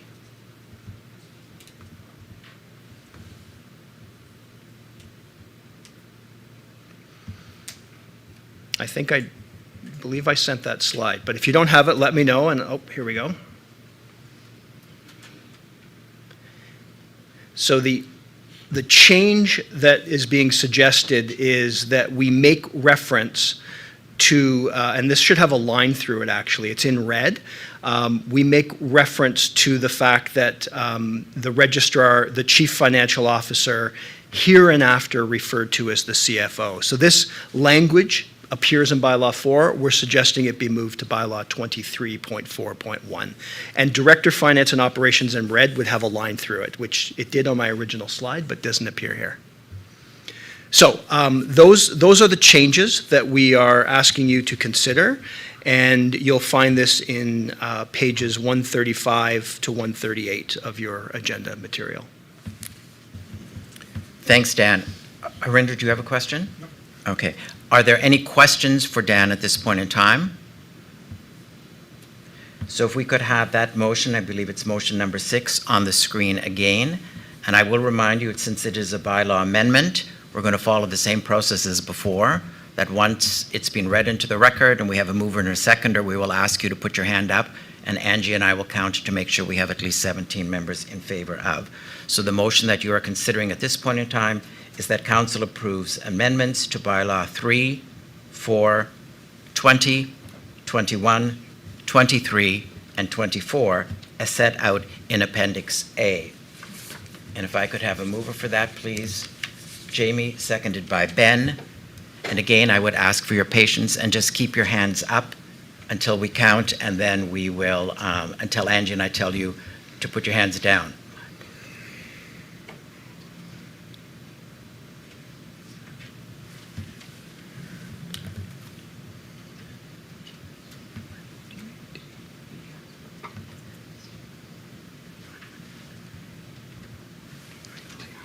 Okay, thank you all for that. We have 25, so that has passed unanimously.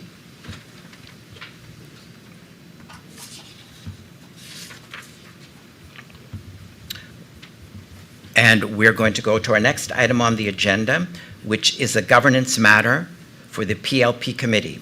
Council is being provided with information on a proposed new core competencies for the PLP committee. This item is for Council's approval. The materials are at pages 141 to 145 of your package. And at this point in time, I'm going to turn things over to Joseph Richards to provide Council with highlights of this proposal.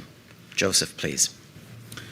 Thank you. This is largely housekeeping, just because of the peculiar nature of PLP, where you have 5 non-council dentists with 1 public member. Core competencies were not necessarily formalized, but they were in general applied when actually appointing people to the PLP committee. So it's there before you. I'll just highlight 2 points here that highlights the peculiarity of the committee, that the committee chair, for instance, who will always be a public member, there is a preference for someone with legal knowledge and or experience, so that's a peculiar element. And as well, just an understanding that for the dentist members, a desire to have a varied dental practice. So not all general dentists, a periodontist, an orthodontist, and a general dentist. So encouraging a diversity within the membership of the PLP committee. That's all I have. Thank you, Joseph. So before we entertain the motion, are there any questions for Joseph on the work that this committee has done? Okay, seeing none, if we could have motion number 7 on the screen, please. And motion number 7 is that council approves the proposed core competencies to serve on the PLP committee as set out in Appendix A. And could I have a mover for that, please? Moved by Jack, seconded by Vivian. All those in favor? Opposed? Abstentions? And that motion is carried. Thank you. According to our agenda, we should be breaking for lunch now, but we're not going to do that. We have, I think, are working very well. So my proposal is that we at least entertain item number 13 on the agenda. I think there should be more than enough time to address that, and depending on the length of time that takes, we'll then make a decision about whether we break for lunch following the conclusion of that item or not. So at this point in time, I would ask for your indulgence to move forward to item number 13 on the agenda, which is membership fees. And this item is for your decision. Council is being asked to consider the amendments to bylaw 18 that have now been circulated for more than 60 days. The materials are at pages 146 to 155 of your meeting package. And I'm going to invite Jeff to walk council through the materials. Jeff, please. Thank you, Hanno. So we did present our analysis back in June, you will remember, and council did approve that in principle, the motions there. Just a reminder of the analysis, we did some benchmarking, we presented a number of different models, and really you'll recall drivers of the fee increase were that we had incurred 7 years of deficits. We were funding PLP and some of those overages at the expense of our regulatory programs, and we have an underfunded operating reserve. And there's an expectation that the government will start to compare colleges and report on that, and our performance in that area will be lacking. So the 60-day circulation period was undertaken and ended August 29th. We had 31 comments, and most of them were concerned about the size of the increase. There was some asking about the conflict of the regulator running the PLP program, and there were several comments about part-time, retired, and non-clinical dentists. And I believe registration is going to conduct a review of that in the coming months. So there's 2 motions for council's consideration to amend the bylaws, and once that is done, we can confirm our revenue budget for 2023, as that's a key component of the 2023 budget, and develop further communication during the renewal process, which is imminent, and update the fee schedule on our website and internal systems. So those are my comments, Anna. Thank you very much, Jeff. Before we look at the motions, are there any questions for Jeff at this point in time? Nalan? Yeah, so my question, not so much about this fee increase, but fee increases of the future. And my question is there an implication for inaction? Like, will we pay for this down the line? So let me just rephrase that. We've had 7 years of underfunding the PLP. So let's just say, for math purposes, fee increases were 2% to dentists, but PLP costs were going up 10%.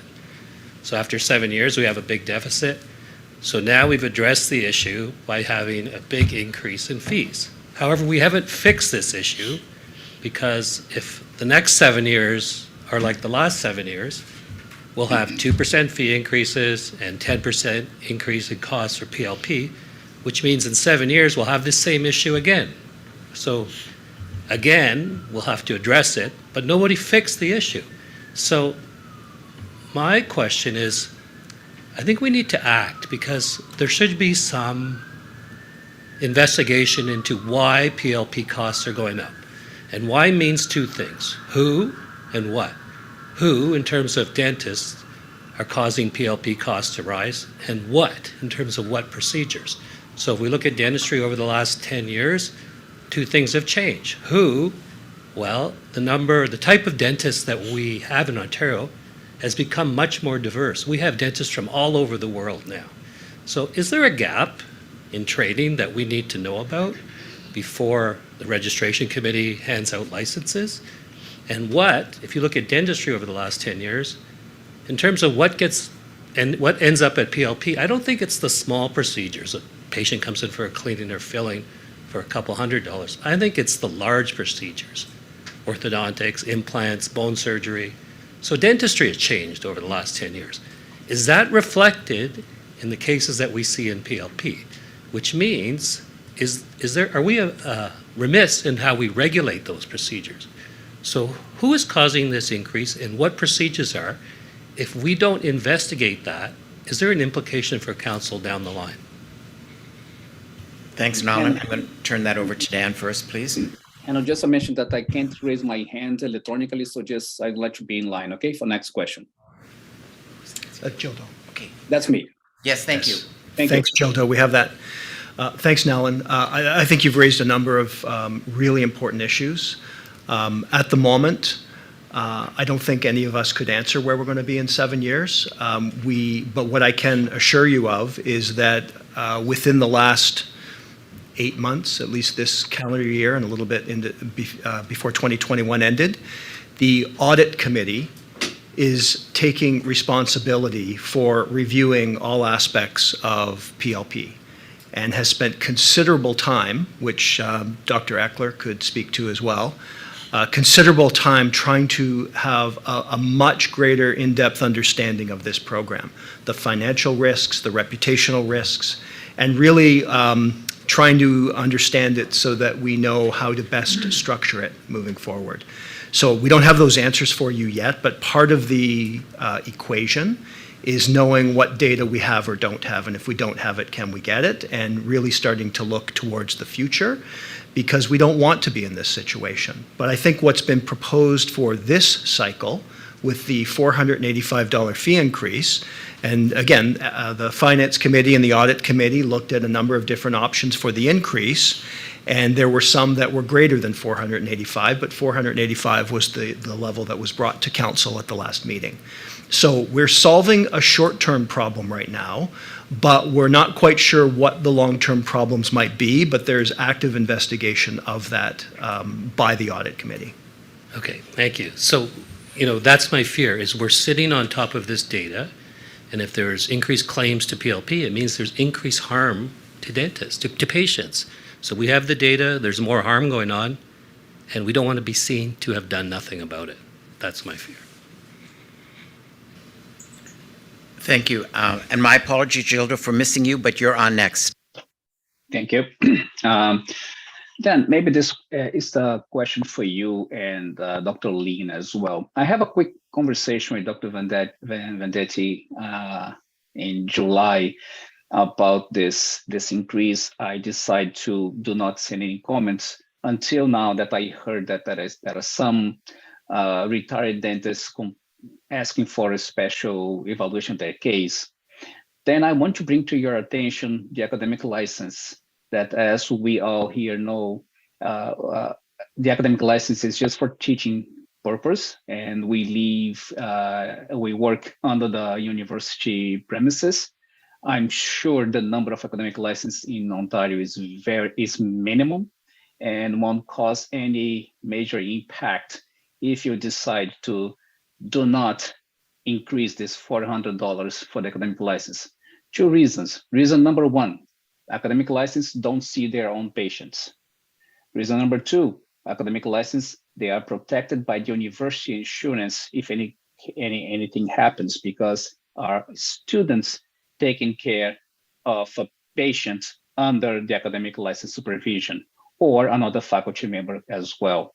So I just want to bring this to your attention. I did want to advocate because I do have an academic license and I felt a bit uncomfortable, but I'm just bringing this to your attention, and I'm just passing the ball and letting your hands to think about that, okay? That's all. Thank you.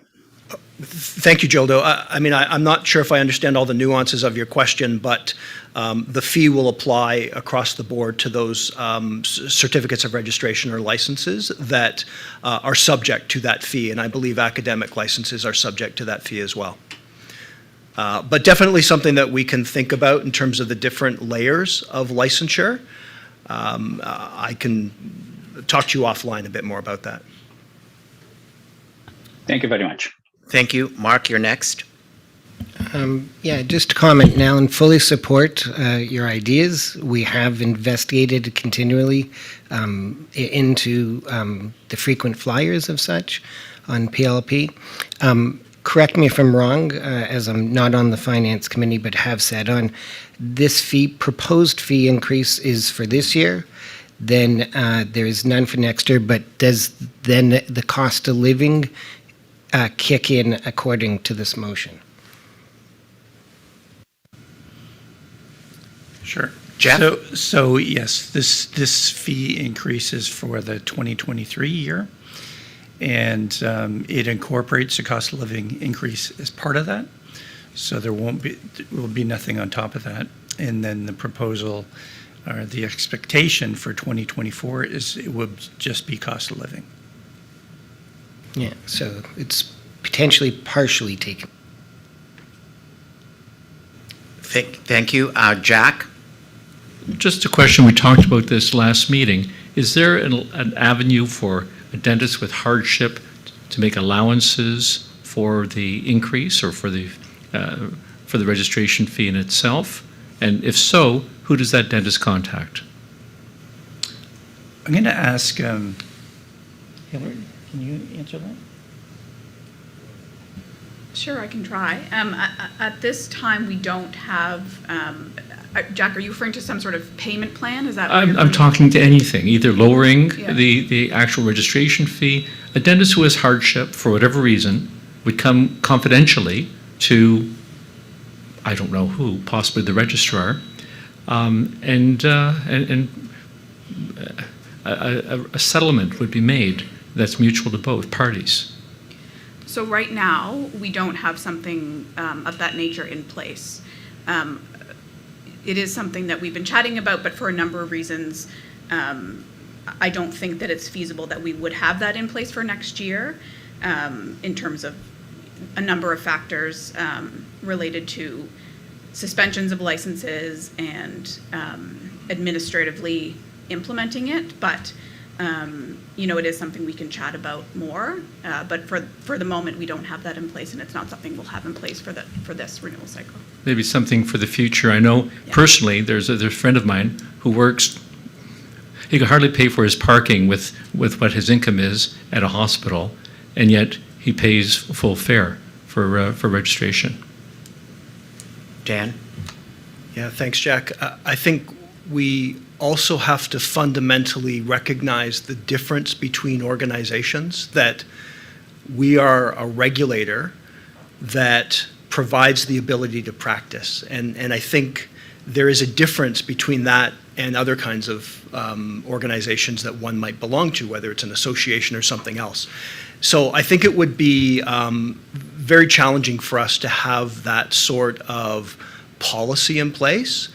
And I do know that the ODA, they have, I believe, a program for dentists who may be experiencing hardship. I don't know much about it, and I don't want to say definitively that they have that program, but I've thought in the past that I've heard that. So there may be other avenues to explore, but payment of the fee to this college allows the individual to practice and also provides them with their professional liability insurance or coverage.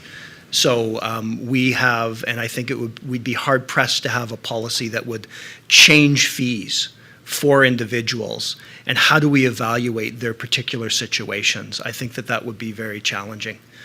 We'll talk about it a bit more, but I just wanted to be upfront to say that it would be a challenging policy for a regulatory body. Thanks, Dan. Next on my list is Usama.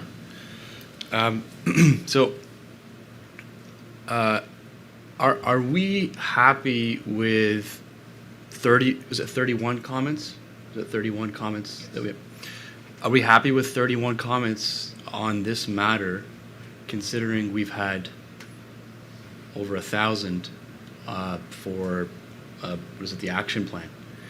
So I guess the point is are we asking the questions in the right manner, and are we using the right modality? Probably a survey would have been a more reasonable way of gathering some more stakeholder external feedback on this. And I think I brought this up last time, and I'm not sure when we did the data collection the first time around, I don't think it actually included information regarding the additional fees that members have to also pay for. It only included PLP and the general fee. So it didn't include like CT scan fees, because there's also additional fees, your HPC, like your corporation fee, CT scan fee, sedation fee. So if you have multiple offices, that can, you're basically getting an email every month or every 2 months with regards to a different fee that you have to pay. So I think from an optics standpoint, it's not about the dollars, and I guess it's $400, right? And to many dentists, that's not much, but like Jack mentioned, it could be significant for many. But it's more about the optics of it as well, in terms of the collection of the information, how it was presented, including 31 comments to me is not enough with regards to this particular issue. Thank you. Thank you, Salma. And the last person I have on my speakers list at this point in time is Judith. Thank you. Following up on what Jack was talking about, I just wanted to point out that the Law Society, for example, and Law Pro, which is the insurance plan that we have in addition to the membership dues, offers payment plans of 12 monthly installments, and they may charge a small administrative fee, but I think that for people who are experiencing some hardship, that allowing them to pay monthly in smaller installments makes it less burdensome, and I'd encourage you to look into that as well.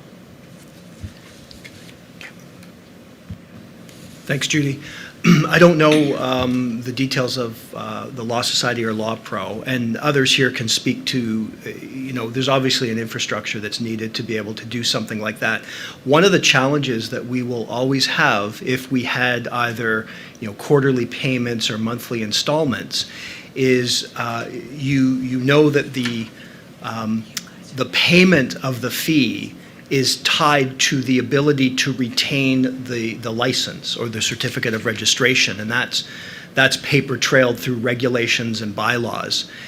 How you would do that then, so if somebody misses their monthly payment, generally speaking, they're given some time, and there's a penalty, another dollar value imposed. So do they have the ability to practice if they miss a payment? And I think those are challenges that are real in terms of sort of thinking about how you do a monthly payment for a regulatory body that is enabling individuals to practice. Those are probably the more significant challenges. And then there is the administrative infrastructure with the small staff that we have in the finance area and other areas to really think about, tracking down individuals that change their credit card numbers. It's quite a volume of work one time of year, and now expanding that to 4 or 12 times a year, I think, is a huge consideration for us. But we're always open to new ideas. I think there are some significant regulatory and bylaw challenges that we would face in that kind of situation as well. Well, just speaking about the Law Society, which is a society I'm familiar with, you have a certain number of days to pay that, make that monthly installment that may have been missed, and if not, you're administratively suspended.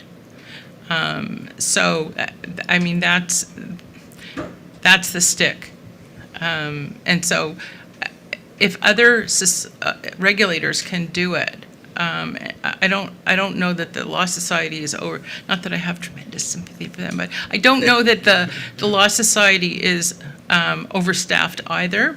and this seems to be just, it's probably a big one-time investment of setting up the software, and I'm not a tech expert, but, and then it should run itself, I suppose, to the extent that any of these programs runs itself.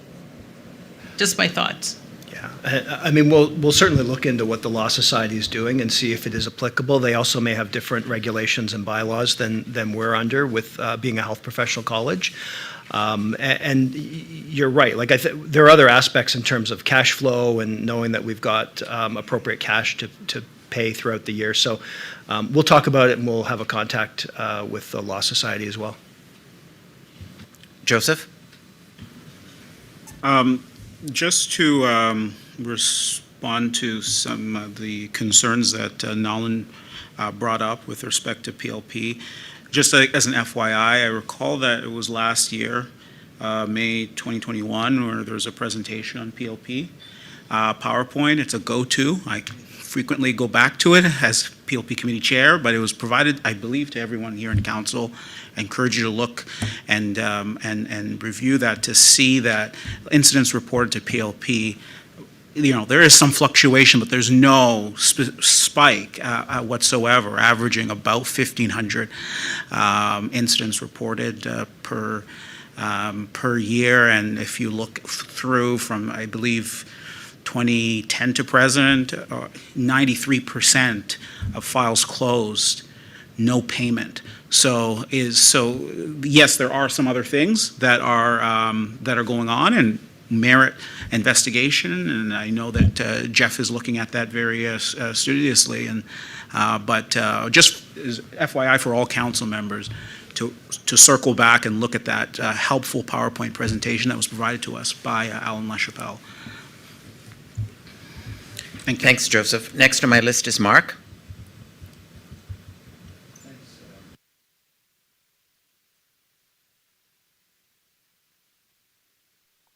Sorry, Mark, I can't hear you. My apologies. All right. Thank you. First of all, Jeff, great job in presenting the information and succinctly. Step number 2 and next steps, it says update the schedule of fees on the website, but key is developing a communication plan for the membership renewal process. I think the summation of take around the table of all these comments, some very good start off by Nolan, some very good thought-provocative statements, but the core topic is PLP. And I think this sets a stage and creates a great segue that we can leverage that communication plan, well thought out communication plan with regards to a deeper dive on the rationale behind the $485 fee increase, the percentage attributed to root cause PLP, if that's the case, or what percentage of that increase is directly attributed to PLP. And it really, the reference that Mark put forth that there's an audit in play, we're doing a deep dive and a deep analysis, and I think the membership, upon hearing that, we'd gain substantial positive feedback to justify, and that notwithstanding there is an increase, that the membership would realize there's something being done progressively, not only to control costs, but to analyze the raison d'etre for these costs. It really sets the stage for a fulsome discussion of the future of the PLP program, the continued viability, in-house, out-of-house, status quo, etc. So it's a great segue and a great opportunity through that communication plan to set the stage going forward, not just on the financial front, but that PLP discussion point. Thank you. Thank you, Mr. Chair. Thank you, Dan. Yeah, thanks, Mark. We're trying to think of ways, because I know the audit committee and the finance committee, as they've met together, have really done a deep dive. And this is such an important program. It's 31% of the college's budget. Council needs to understand it. Council needs to understand many different aspects in terms of your governance role. So we are trying to think of ways to bring the learning that's happened through those two committees to council as a whole. And it's complicated. I think Mark and Ben would both say that those two committees have spent hours on this. And there's a lot of information. So we're really trying to be creative in terms of how you know enough about PLP to make informed decisions going forward. And there are financial risks of the program, and there are reputational risks, and we're really trying to lay all of those out for the committees so that they can properly assess how do we move forward with this program. Obviously, no answers yet other than some solutions that will help us with the financing of the program, and the $485 is largely for PLP. It has been underfunded for several years, and we need to get that back to a status position. So I just wanted to make it clear to council that we're looking for ways to provide you with a lot more information about PLP, as we have done with the two committees. Thank you. David, you're next. Thank you, Mr. Chair. I'm putting on my sales and marketing hat because we need to make it simple for our colleagues to pay a big bill. I think all of us here probably have the gas, hydro, your property taxes, we all pay on a monthly basis, direct bill to your account. And it's done through some pretty good systems that are available out there. And I think that if you take the increase that you're looking at, it would add about $35 a month, which is a lot easier to sell to the membership than $460. And I really think this is a serious and urgent need by the profession to be able to have alternative ways of paying their yearly fee. And you can build in, if they don't pay something within 15 days, the suspension, as Judith has brought up, that's the stick. But I think most of the people would appreciate the fact that their cash flow, every business has a cash flow situation and have to analyze it to see how they're paying their staff, their taxes, their overhead, their supplies, their equipment rentals, and whatever else. So I think it's the direction that we have to go. Thank you. And last on my list is Harinder. Thank you, Hanno. I'm just wondering if there is any analysis or information if every individual member of the RCDSO goes out and buys their own insurance against malpractice, what will be they paying as compared to what under PLP they're paying? If that information is made available to membership, they might stop beating up the PLP program. So part of the challenge is you're comparing apples to oranges a lot of the time. So we've provided a lot of comparative data to the committees, which we're happy to make available. But I think the issue is more complex than that, which I don't think today is the appropriate time to sort of talk about some of the different permutations of that. So, I know that dentists are buying excess insurance as well in Ontario. So they have what PLP offers, and there's excess. So there's that cost. So I think it's really important for the Audit and Finance Committee to continue to study this and bring something back in a much more coherent fashion. But to your point, Harinder, I think having comparators is important for all. And we just need to make sure that we're providing comparisons that make sense. Vivian?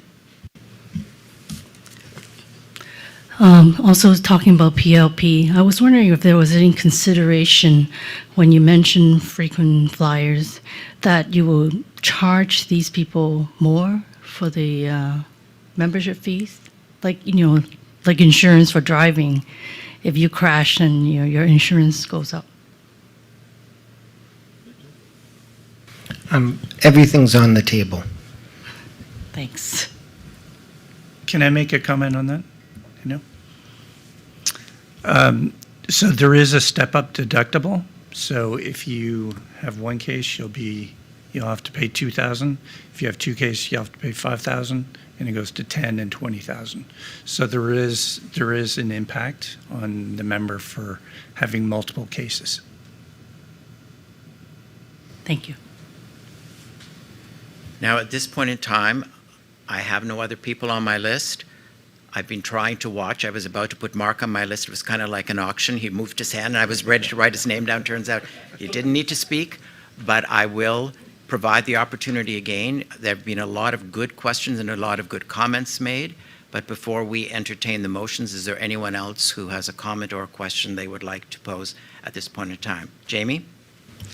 Yes, as part of the Finance Committee and soon to be the Finance Audit Committee, we have looked at a lot of information, as Dan has indicated, a tremendous amount of information.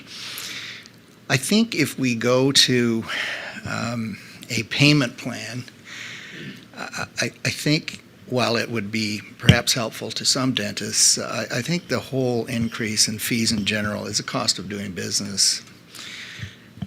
And I think the infrastructure costs of managing a payment program might be quite costly to the college. We haven't done any research on that, and I'm certain if that's on the table at all, we'll learn that it could be a very expensive process. Thank you. Joseph? I just vaguely recall when I was at the College of Opticians, I raised a similar issue about perhaps payment plans, and what was told to me, and just to add this to the mix and the problems with having those types of payment plans, is the ethical considerations of administrative suspensions for regulated health professions as opposed to lawyers.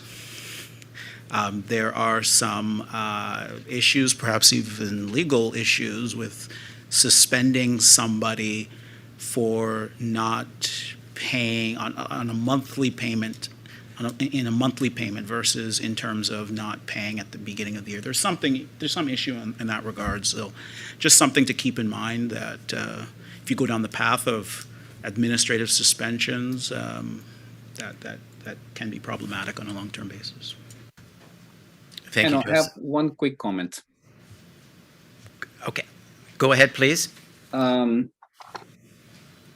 sure most people will hate me after this comment, but I have to mention this, that when we talk about cost of business or doing business, we need to remember that our own college imposed extremely strict conditions for a dentist to work over the past 3 years. We were the only place, and I believe in the world, that was demanding enclosed rooms for HB procedures. Just think about the millions and millions of dollars that was spent by dentists in Ontario because of the regulations from our own college. So if you're talking about cost of doing business, please keep that in mind as well. Apologies, I know that this is not a nice comment, but unfortunately, that's the reality. Thank you. Nancy, you're next. My thoughts are very simple. As a licensed practitioner in the province of Ontario, we have an annual license fee. It's not a surprise to any of us. So if we're talking about payment plans, I think you as a practitioner have to be somewhat responsible and maybe put aside the money on a monthly basis on your own personal account so that when it comes time for license renewal, you have the money there. That's just my comment. Thank you, Nancy. So I'm going to ask one more time before we put the motion up. Any other questions or comments to be made at this point in time? Oh, I'm sorry. Rod, please go ahead. Just a comment.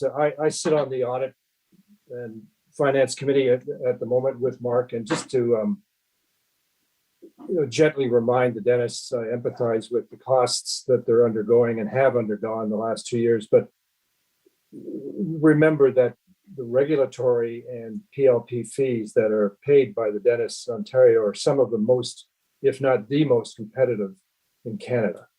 And so we will deal with the success of that to date as well as the challenges going forward. So that's another thing we're trying to balance as we look at all the data. Thanks. Alan? I wonder, Mr. Chair, if I could have a moment to make a comment after the vote. Certainly. In that case, then, could we have motion 8A on the screen, please?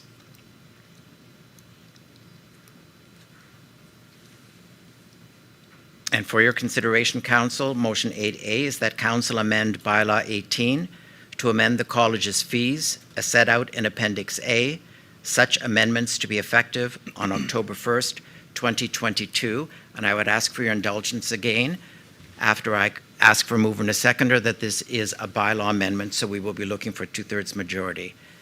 And I believe, are you putting your hand up to move? Thank you. Moved by Mark, seconded by Jamie.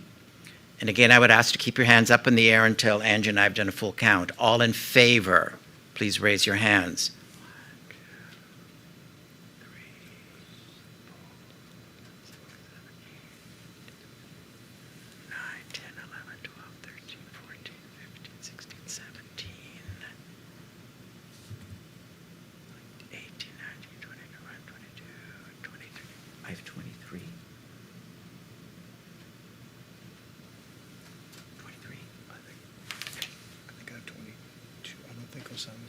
Osama, your hand's not up, right? Okay. So that would be 22. Okay, so we have 22? It's 22. No. No, it's Osama's. Okay, so thank you for that. 22 in favor, opposed? One that I see, abstentions? 2. So that motion is carried, and thank you again for your indulgence. Now, Alan, did you want to speak after this motion or after the next motion? No, after this motion, if I could just have a moment of council's time. I thought some of the comments and suggestions were very good, but I wanted to comment in particular about 2 things. One, Alan, could I just ask, I'm sorry, we're having trouble hearing you. Could you either speak a little bit louder or increase the volume on your microphone, please? Okay. Can you hear me now? Much better, thank you. Okay. So I just wanted to address 2 things. Osama asked about the potential to get further input, I guess, from stakeholders with regard to fee increases. And of course, the college can always do that, but we are required to follow a process when there's a bylaw amendment related to fees, whereby we have to allow individuals to make submissions. That's why the 60-day period.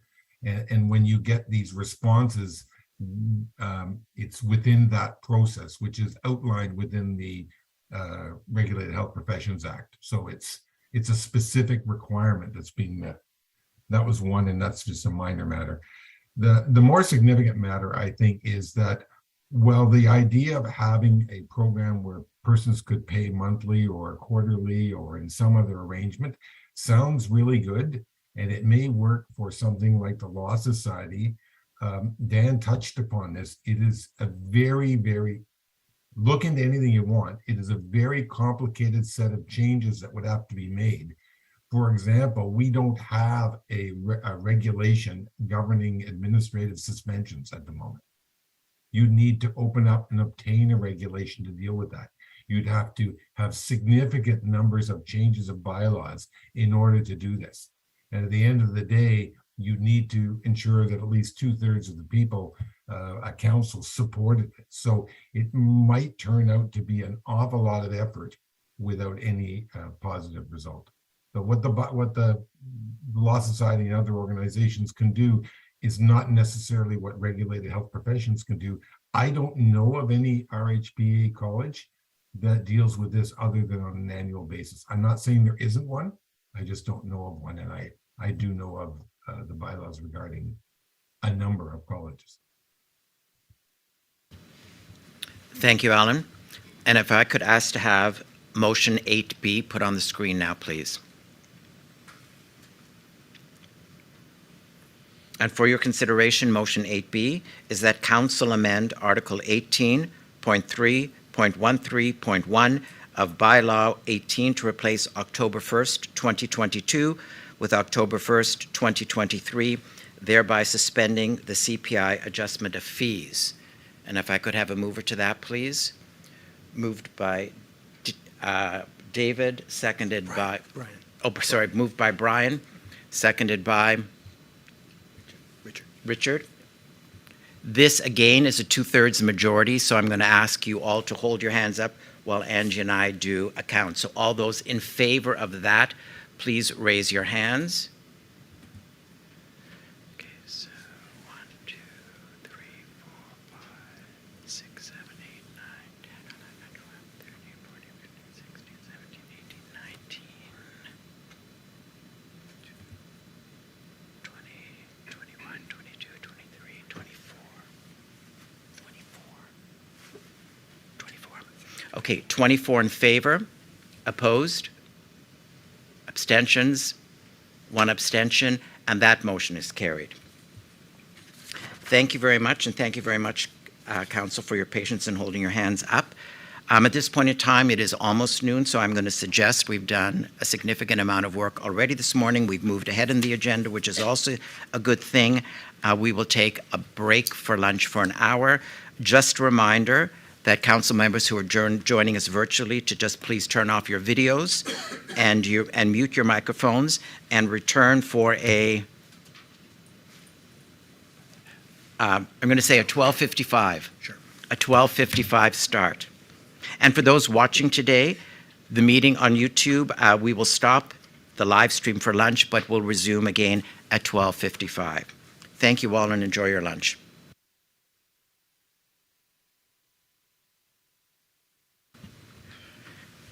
Welcome back, everyone. Hope everyone had a good lunch. At this point in time, we are going to be moving on to item number 14.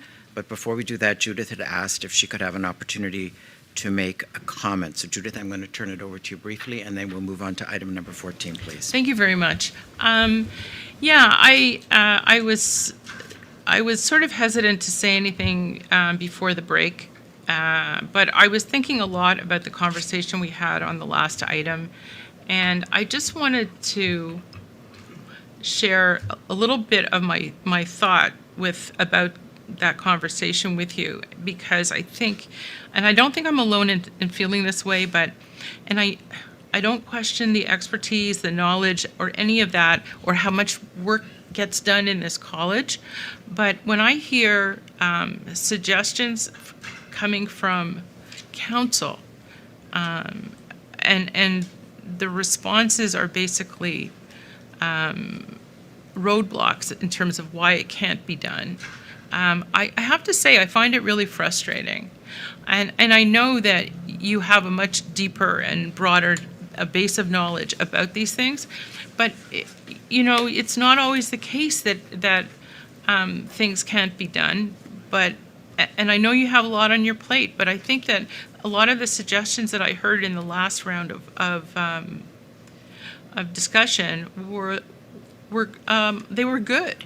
They were good. I think they were worth looking at. And instead of hearing from people about why things are just not possible, I would really, as a council member, like it if the suggestions were,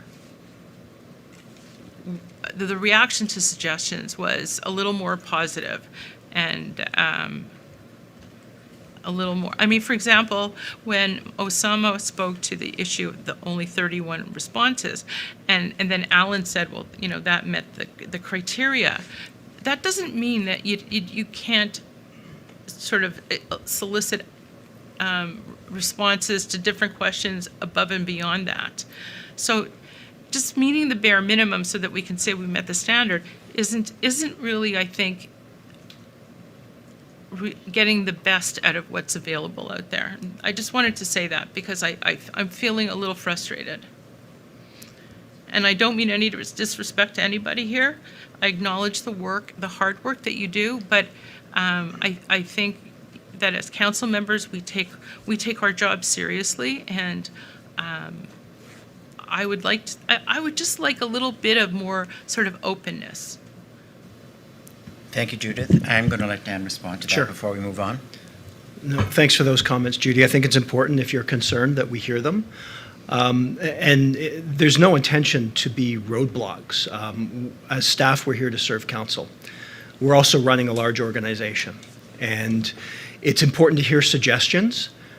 Some of it will draw on our experience in terms of what we think might be possible, what we think might be costly, and there are opportunity costs. When we pursue certain things, we don't pursue others. And so part of our challenge as staff is making sure that we're not always looking at new suggestions that take us away from the things like the strategic plan that you approved this morning. So it is balancing all of those different factors. But I want to hear where we are not seen to be responsive. I would hope, and look, I only have 2 years' experience here, I would hope that in the time that I've been here, we've been extraordinarily responsive to a number of issues. And it's really hard to take 25 people and their suggestions and do every one. So we've got to find a way to work through that and figure out what that looks like for both council, so you continue to contribute ideas, and for staff, so that we're not always going in madly in different directions and not getting any of the work done. So I appreciate your concerns, and we will continue to work on how we deal with all of those factors that we face. Thank you. That's all I'm asking, is that,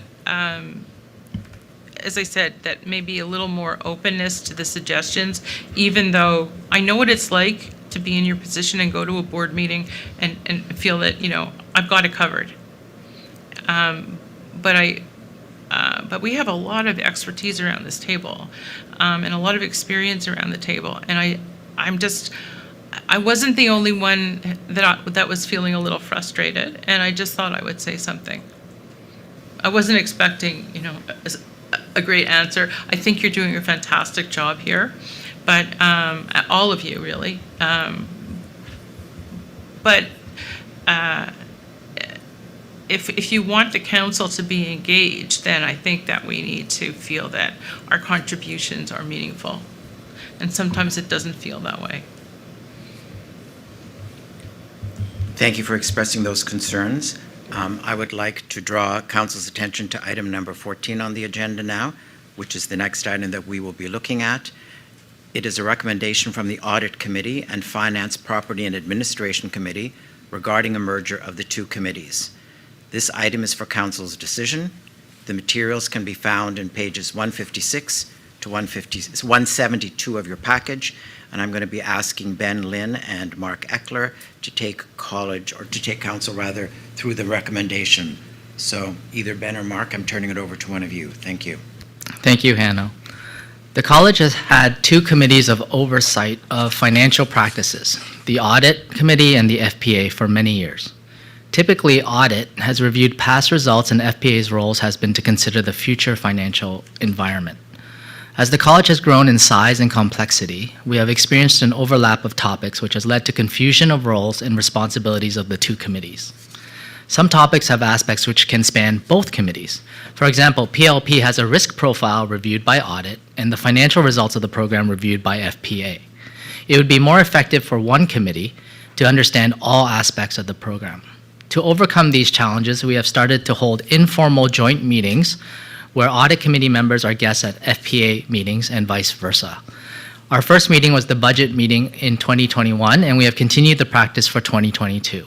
These have gone very well and resulted in a greater understanding of all aspects of the college's finances and more discussion with a broader diversity of points of view. Mark will now take us through the recommendations. Thank you, Ben. Before I get started on that, I'd like to thank Ben for his great leadership, head of the FPA committee, as well as Jeff, Kelly, and Sharon for their support and really the heavy lifting for us to discuss. And last but not least, all of the committee members on both committees. To understand how the health regulators structure their financial oversight, we undertook benchmarking with the other health regulators, which is included in your Appendix A. All respondents reported that they have one committee to deal with financial matters, which suggests this is best practice. Based on our own experience of the value of joint meetings and considering best practice, we recommend that the Council approve a new committee that will encompass the current duties of the Audit Committee and FPA. The name of the committee we suggest would be Finance, Audit, and Risk Committee, which is a more modern title. It would be comprised of 6 members, including 1 non-council member. There are several good reasons for this, including increased transparency, diversity, and governance modernization. All right. The business note has an error in this section, and the word elected should be removed, but it has been correctly worded in the motion. The proposed terms of reference are included in the appendices and reflect the primary functions of the new committee. We recommend this come into place in January 2023 with the new council. This requires bylaw changes, and those are detailed in your appendices B to E. I'll pass it to you, Hannah. Thank you. So this item will have 3 motions that council will consider because they are bylaw amendments. Each motion will require 2/3 majority in order to pass. But before I call up the first motion, are there questions for either Mark or Ben? Osama? So I really love this idea, actually. I just had a quick question. I thought, I'm sure you guys already discussed this, Mark, but did you guys think of possibly having an external team or company that could be involved with the actual composition? Was that thought of? Is that even allowed? Or what's the consultation process regarding the composition of something like this? Are you referring to that it has 6, we propose it to have 6 members? And then a +1 with regards to someone external to the college who has expertise in risk management, for instance. So it was strongly recommended that there be at least 1 member on the body that actually has risk management and probably a financial background. So yes, it was discussed. At the present state, we definitely have a very strong, I feel, several representatives at the moment. I know currently we have a very strong, but do you think it'll vary in the future with it? And like what kind of measures would there be in place for that to make sure that, you know, the composition of that is consistent along the way from a risk management standpoint? If you, either of you, either Ben or Jeff or Kelly would like to interject,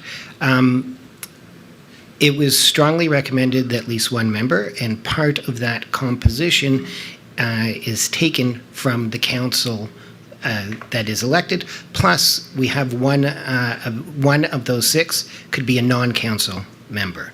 So we have the fluidity to be able to adopt that 6th person should any one of the 5 not have that expertise. Dan would also like to comment on this, please.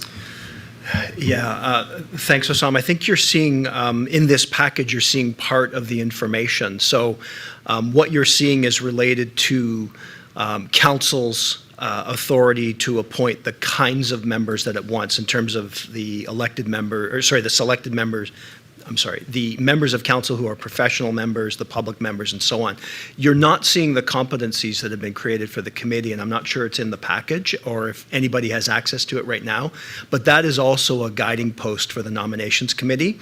I have to assume that there is something in those competencies, because I don't have them up, that relates to exactly what you're suggesting around financial and risk management expertise.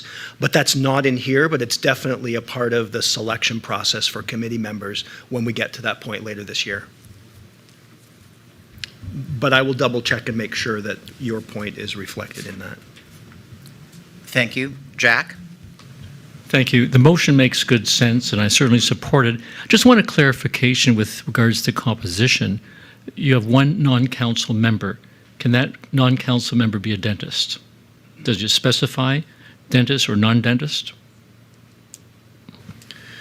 I think, Jack, that it's been left written that way to have the flexibility if there was a non-dentist. But the intention was a dentist, but it does give some leeway. And the intention was about continuing to build transparency for the organization, that there's nothing to hide. And we haven't previously had a non-council dentist on either of those two committees. So it was added for this year. But it does have some flexibility if we need the kind of expertise that Osama was just mentioning as well. So at this point in time, I have no one else on my speak. Mr. Chairman, it's Alan Brown. Oh, I'm sorry. Alan, please go ahead. As it stands right now, given the definition of what a non-council committee member is, it has to be a dentist. Has to be a member of the college who's not a member of the council. Did you hear that? Yeah. Alan, could you repeat that, please? Just a little bit louder. Sorry. So as it stands right now, the term non-council committee member, and I've not got all the bylaws in front of me, I'm virtually certain is defined as a member of the college who is not a member of council. So as it stands right now with this proposal, that individual would have to be a dentist. You need a different form of amendment to add someone who is not a dentist to the Finance, Audit, and Risk Committee.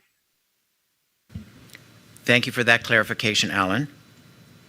Are we ready to go? Okay. Dan? No, sorry if I misspoke, but the intention was always to have a non-council dentist.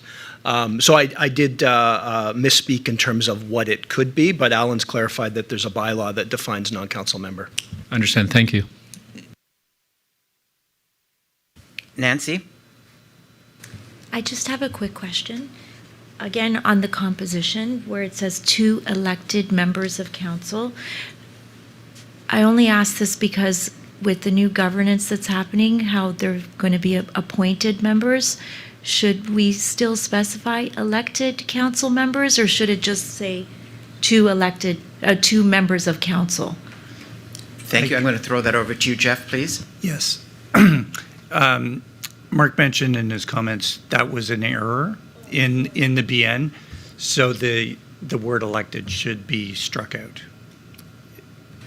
Thanks. Okay, at this point in time, I would ask if we could please have motion 9A brought up onto the screen. And just a reminder that we are going to be entertaining 3 motions. They are all going to require 2/3 majority.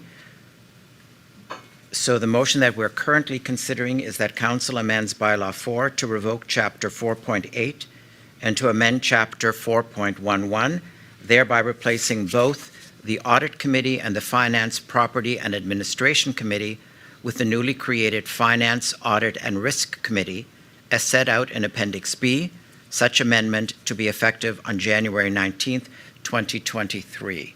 And I would ask for a mover for that, please. Moved by Mark. Seconded by Jamie. And again, I'm going to ask for your cooperation. Keep your hands up because we do need a 2/3 majority. So all in favor, please indicate so now. So 1, 2, 3, 4, 5, 6, 7, 8, 9, 10, 11, 12, 13, 14, 15, 16, 17, 18, 19, 20.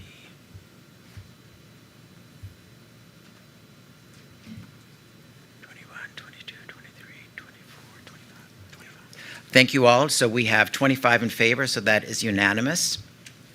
Thank you for that. If I could have motion 9B up on the screen, please. And for Council's consideration, that Council amends Article 5.2.5 of Bylaw 5 to remove the Audit Committee and the Finance, Property, and Administration Committee from the list of standing committees of the College, and to add the Finance, Audit, and Risk Committee to the list of standing committees of the College as set out in Appendix C, such amendment to be effective on January 19th, 2023.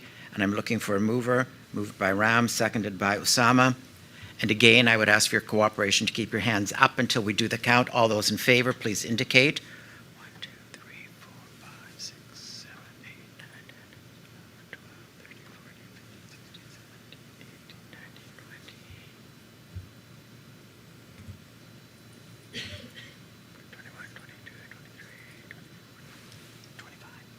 Again, thank you all. That was 25, so that's carried unanimously. And if we could have motion 9C on the screen, please.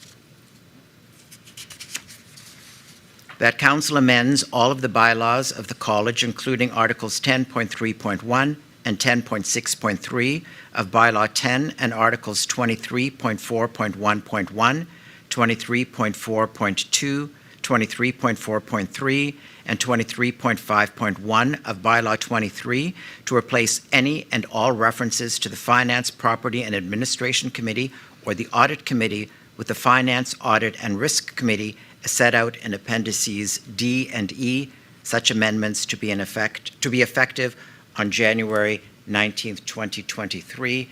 And again, I'm looking for a mover, please. Moved by Judith, seconded by Jack.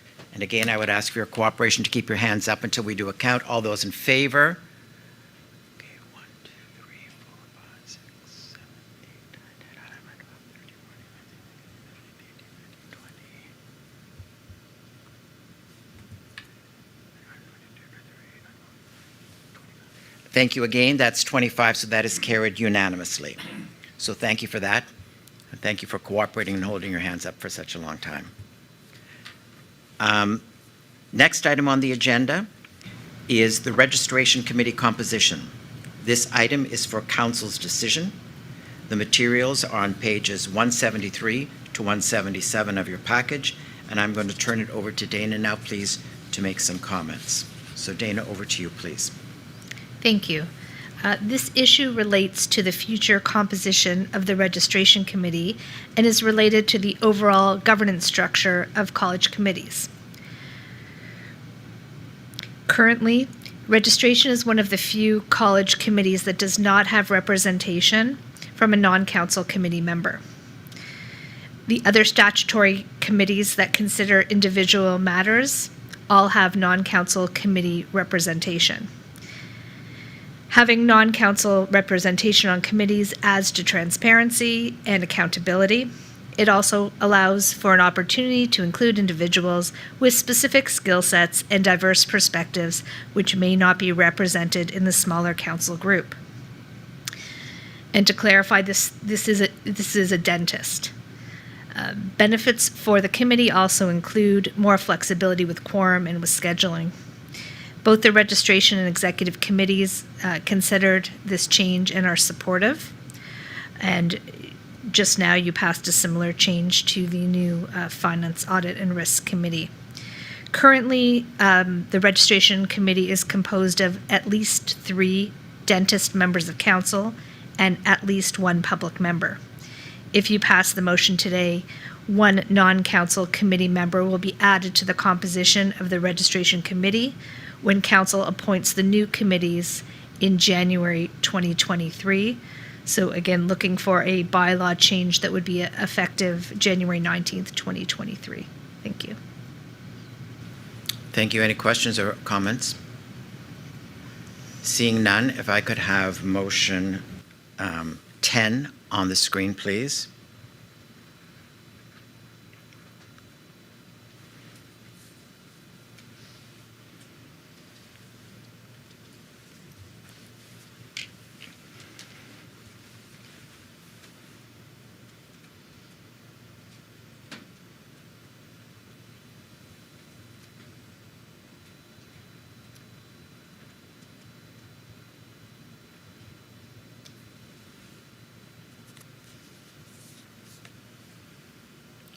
Thank you.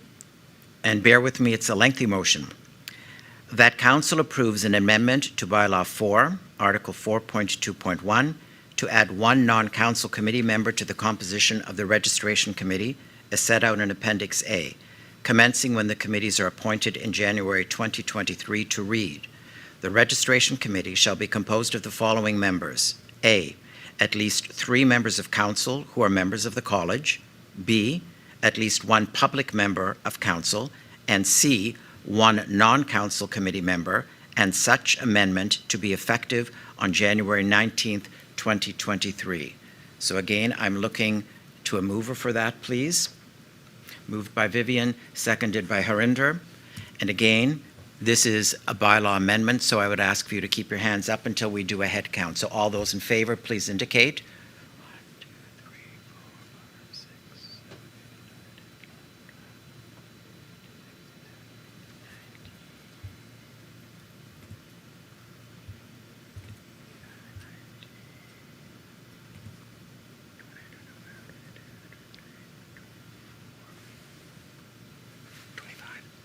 25, thank you all. So that motion has carried unanimously.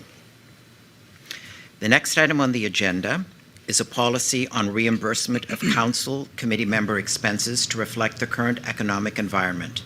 This item is for decision, and the materials are at pages 178 to 185 of your package. Kelly Tripp is going to be taking council through the updated policy. So I'm going to turn it over to you now, please, Kelly. Thanks, Hanno.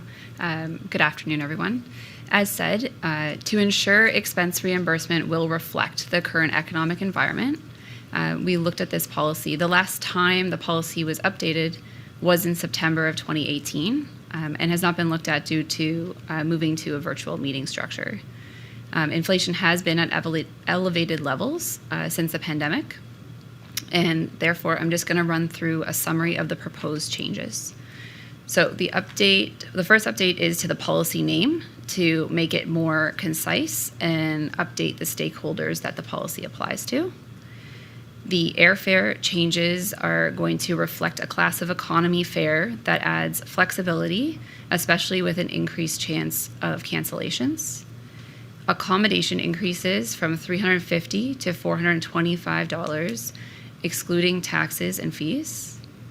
Meal maximum increases. Breakfast will go from 15 to 25, lunch from 25 to 35, and dinner from 50 to 55. Mileage rates are also being proposed to reflect the current CRA rates as the gas prices have risen, along with other maintenance costs. And an additional item has been added to the non-reimbursable items list to exclude internet and data usage charges, as it is an expectation that this is not an out-of-pocket expense, rather something everyone choosing to participate in council or college business already has. Lastly, some decisions were made today that will require additional housekeeping changes. The first is to update references to the Director of Finance and Operations to reflect the new title of CFO. And the second is that there is a reference to the current FPA committee, which will need to be updated to reflect the new FAR committee when it is formed in the new year. These are just minor housekeeping changes that we will continue to update as required. If there's any questions, I'd be happy to take them. Thank you for that, Kelly. Any questions? Yes? Yeah, the question on mileage is not effective until tomorrow, so it excludes this meeting, right? That is correct. Yeah, go slow home, stay overnight, and spend a fortune. I noticed that the dinner is unrealistic. They're going up $5. Dinners have gone up a lot more. I mean, you're jumping $10 on the other meals. I would have said you should look at least $60 for a dinner now, if that's to include taxes and tip, right?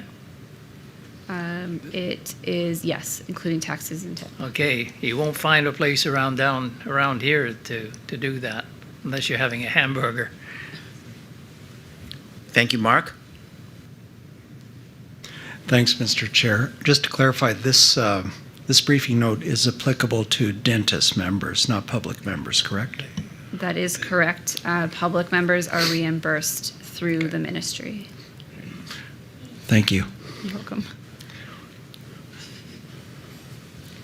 So I see no other questions. So at this point in time, I would ask that motion 11 be placed on the screen, please.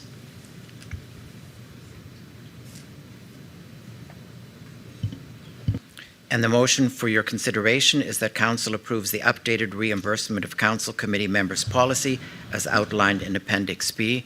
The good news is this time this is just a simple majority, so you're not going to have to hold your hands up. But I do need a mover for that motion, please. Moved by Mark Trudell and seconded by Harinder. All those in favor? Opposed? Abstentions, and that motion is carried. Thank you. We are now moving to item number 18 on the agenda. This is the RCDSO's governance recommendations to Commission on Dental Accreditation of Canada, CDAC, as it plans and implements its independence from the Canadian. We missed 17 because, remember, that has been removed. 17 has to do with the PLP, correct? Deductibles. So it is coming back in December. Yes. So that's why it has been removed. You're welcome. But thanks for pointing that out because I could have missed that. So we are moving on to number 18 on the agenda. And this is for Council's feedback and direction. The materials are found at pages 192 to 229. And Council is requested to provide feedback and direction to the RCDSO proposed response. And I'm going to turn it over to Dan. Thanks, Hanno. I just want to give you a few brief comments as context. Some of you know history with CDAC and the provincial regulators and RCDSO. CDAC, the commission, is a national accreditator for training programs in dentistry, dental hygiene, and dental assistance. And I think it's important to state that RCDSO and many other organizations are very much supportive of accreditation. It's an extremely important component of the educational system. When you have a large number of programs that are training various individuals across the country, you want to ensure that there's at least some common approaches and standards for those training programs. So the end product or the individuals coming out and graduating from those programs have received the kind of training that would be expected. And that's the importance of the role of accreditation. It also helps then in terms of licensure standards and mobility that we have across the country. So it's a very important process. As some of you know, there's also a long history with CDAC and some of the challenges that have been presented in terms of that, the organization and its approach and a whole bunch of factors that go back far before my time. When I started in August 2020, there was a commitment on the table by CDAC to attain independence from the Canadian Dental Association. It is currently a part of that organization, and the commitment was to become an independent body. And that was scheduled to actually happen in 2021. But here we are in 2022, late, almost the fall, and we don't have that independence yet, but there's been considerable work over the last several months to work towards that, and you have a document in your package. There have been other issues that have been raised about CDAC that relate to transparency of reporting accreditation results, and also the training that goes into the assessors or the accreditors that go out, and the assurance of upgrading of standards at all times. I don't have a lot of the history and I don't need to go into a lot of the detail, but they have completed their process. So you have a document from CDAC that is looking at a variety of issues that relate to the governance model that they're proposing. It was an inclusive process with a number of the national stakeholders who were involved. And we had a presentation as registrars at a meeting in Montreal in the middle of August. They're asking for feedback on the document right now. I'll take your advice in terms of how to proceed, but this is really a proposal in terms of our response and tone. And if you have some different comments that you want me to make, then I'm happy to hear them. So I'm happy to just leave it open. What I'm suggesting is that we do a couple of things. First of all, we will have a fairly neutral or positive tone in some instances where they've asked specific questions. We have a number of questions, I think, as an organization in terms of where they're going with certain parts of the governance structure, although I would say that it's not a bad approach, and I think it meets a number of aspects of what we would expect from a good governance model. I would also suggest that we ask questions and expect more conversations around two issues, transparency and funding. I don't think that we are entirely clear or entirely comfortable with their approach in either area of require or expecting that the regulators would ask the educational programs for their accreditation results. I think there should be more of a push rather than expecting that we will go and ask, although I think that's ramping up transparency a little bit. I do think there are different ways to do it. And there's also a lot of questions around funding. So I've provided you with some numbers, what we pay as a college given the current structure of the funding arrangements. And there was a proposal in this document to go up by over 30%, and I don't think we have enough information to go on at this point. I also think that we have to have conversations about proportionality. The educational programs, I understand and acknowledge that there are always budgetary issues with the educational programs. There are budgetary challenges with every organization that is currently providing funding. So I think there still needs to be a conversation between all the players in CDAC that will challenge some of the assumptions that have been made and start to see where the proportionality best lies. The educational programs get tremendous benefit from accreditation. They have the ability to attract students and faculty, and I think we have to acknowledge that they are huge benefactors, but the regulatory community is funding 75% of CDAC's operating budget. So those are my comments, and I really want to hear from you and see if we shift or see if we go forward in a manner that I've suggested, or if there's some other comments that you want me to provide. So I'm happy to go through by individual section or leave it open and hear from you. Thanks, Dan. I have Harinder on my list already. Harinder? Thank you, Hanu. Thank you, Dan, for your presentation, what you have told us. Having been involved with this issue for a long time, I thought I'll get started. I want to commend the college staff and you for providing this feedback.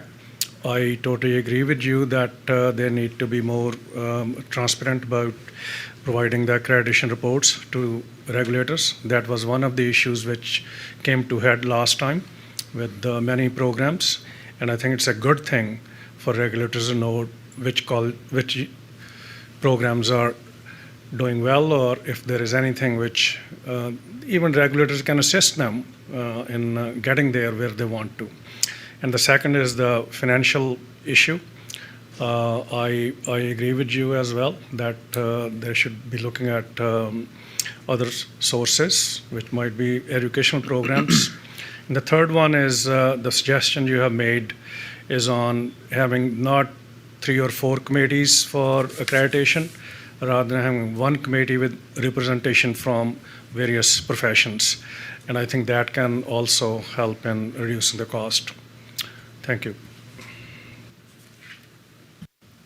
Thank you. Peter? Thank you, Mr. Chair. A question I have has a little bit to do with the funding. And I'm curious, we almost make it sound as if our college, which is the major funder across Canada, I'm kind of curious about the hygiene colleges, and I wonder what they chip in on an annual basis as well. I'm sorry, Peter, I don't have that level of detail, but I think I've tried to provide a high-level result that all of the regulators, so when you think about the dental assistants, dental hygienists, and dentists, together we provide 75% of the operating budget. I don't know the breakdown further than that for other professions, sorry. So it's not our college that supplies 75%? No, it's all regulators in total. And just to be clear, there are 3 major parties that provide grant funding to CDAC. The regulators, the educational bodies, they are contributing something. I'm not suggesting they aren't. And the national examination bodies for those 3 professions. Those are all contributors to CDAC's annual budget. Okay. Yeah, personally, I'd like to see a little more of a user kind of funding system as well. the schools, the colleges that benefit. I know there are a lot of colleges in the province. I'd like to see them chipping in a little more. Thank you. Nalan? Yeah, thank you, Mr. Chair. My question is about has there any thought been given to conflict of intention amongst the different colleges? Meaning, if let's say one of the colleges says we should have more training in this particular field and accredit more schools, and another college says no, we shouldn't, there's a conflict there. So is there any thought given to how that gets resolved? I'm not sure. I think how that gets resolved in my mind is through the governance structure. So it's not any one college that has a say at the governance table. So each of the various constituents that I mentioned will have representation, whether it's our National Federation for Dental Colleges or the National Federation for Dental Hygienist Colleges.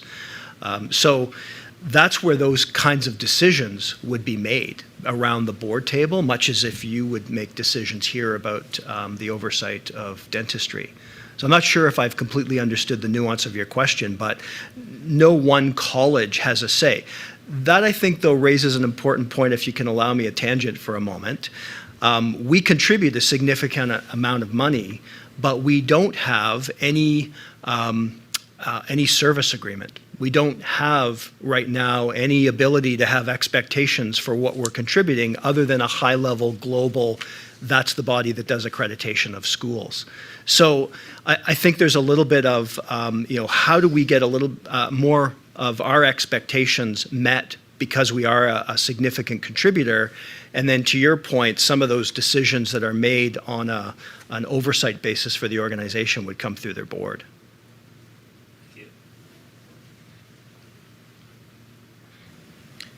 Thanks, Dan. I have no other people on my speakers list. Is there anything else you wanted to say?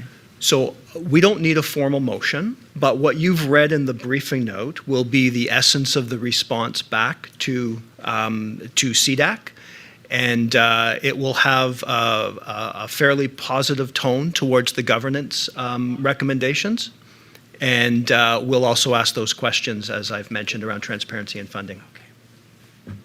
We got it. Thank you. David? Thank you very much. And I won't take very long. I had difficulty getting the hand to keep up, and also I'm going to lose my voice in about 4 seconds.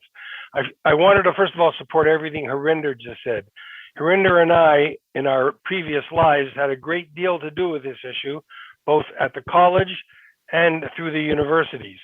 And transparency has always been an issue, and I won't go into all the details of the past. I only would like one caution in here. First of all, I think the CDAC has not historically done a great job of justifying their expenses, in my experience.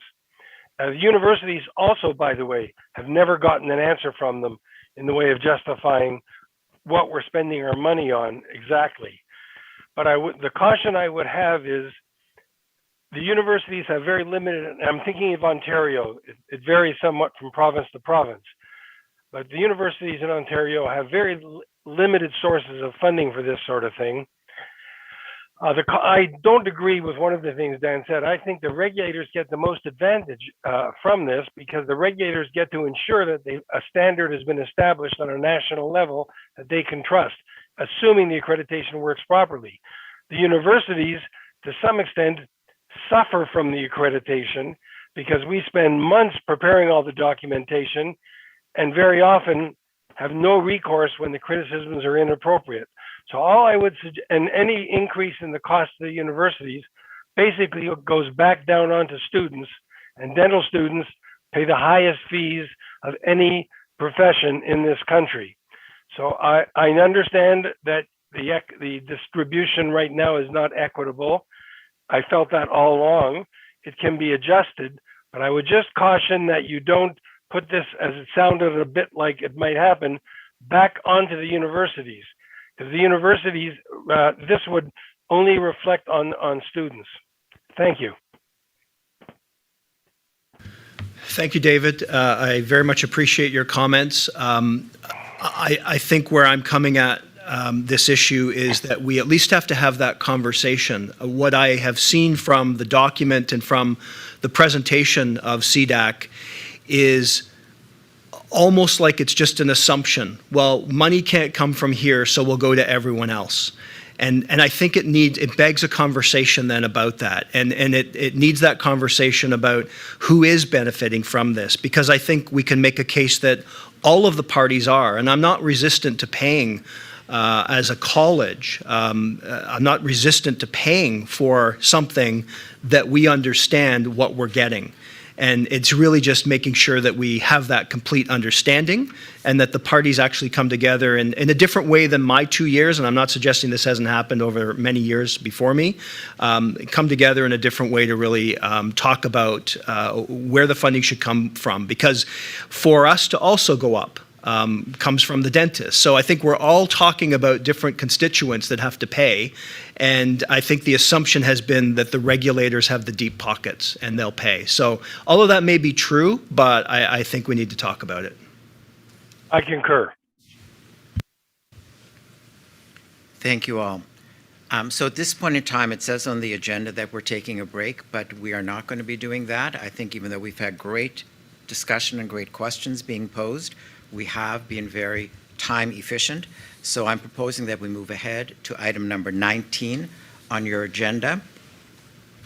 And these are the reports in your package, and these are for your information. So this is how I plan on proceeding in terms of those reports. I'm going to refer to each information topic one at a time to see if anyone has any questions. There will be no introductions or discussion unless there is a question to be responded to. Remember, all of these items are here for council's information only. So I will go in the order in which the reports are listed in your materials, and they are in your materials starting at page 230, moving all the way to page 277. So, the first one is, are there any questions to be asked of the council evaluation survey? Okay, thank you. About the financial and budget update. Oh, Judith? Yes, I was speaking to Jeff about this a little just at the break, but I've had conversations with other council members during last night and today, and there's a great appetite for another in-person meeting per year. And I'm just wondering how final the budget is, because what I'm hearing from my fellow council members is that there's a sense that the energy in the room is very different when it's in person. There's a lot of creativity and better discussion when we're in person. And I've also heard that people feel that as council members, we should be able to decide how many in-person meetings we want. And now we're not asking for 5, but I'd like it to be considered that we have 2 per year. And if the budget is already, I've got different information, so I'm not sure if the budget for 23 is final yet or not. I thought not, but is there room to consider that request? So the budget for 2023 comes to you in December, on December 1st. And Okay. There's a lot of work, active work right now in pulling that together. We'll take that back and look at it. I think Jeff or Kelly will have the actual dollar value for having a face-to-face council meeting. Obviously, we're working with the fee increase that you passed earlier, and we're working with a lot of costs. So it's all about balance and choice. I understand. And if council wants us to consider that, we will. And we'll try to describe for you as well, like what are the choices that we need to make as an organization to come in with the kind of budget that we're hoping to have a significant enough surplus to fulfill the operating reserves that we're required to do by the CPMF guidance document.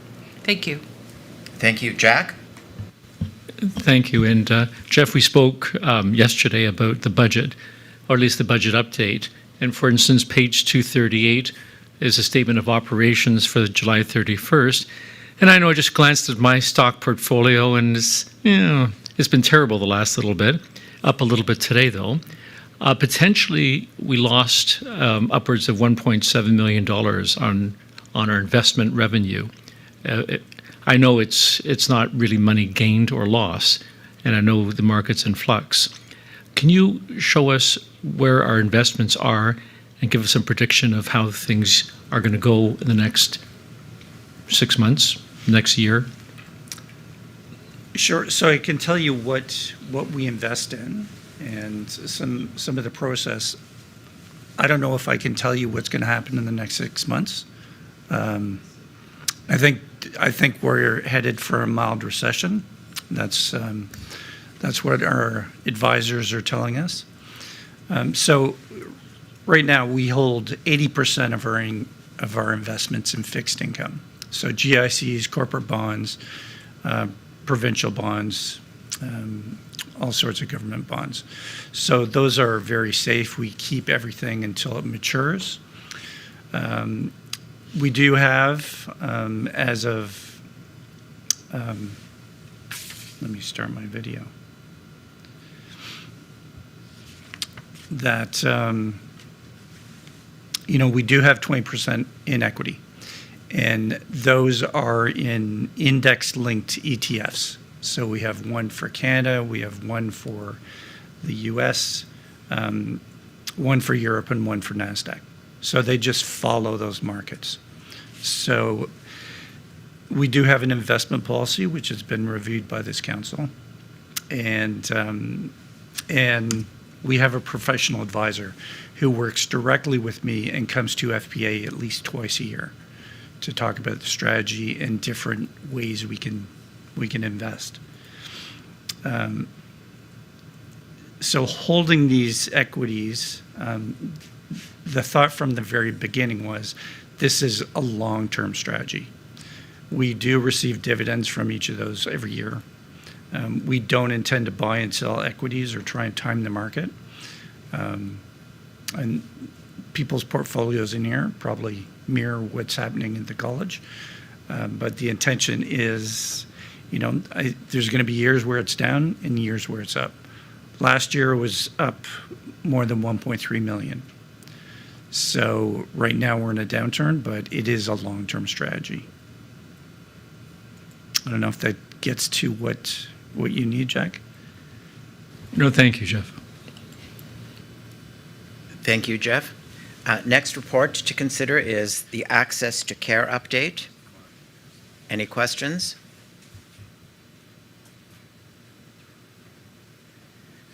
The 2022 work plan for council.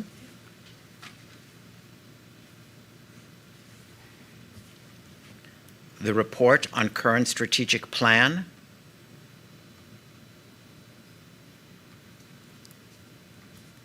The standards update.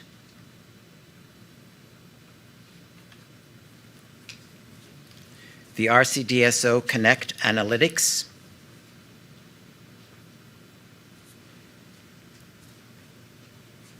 The reappointment to council of David Bishop.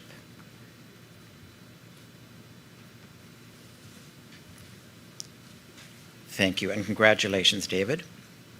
Thank you all.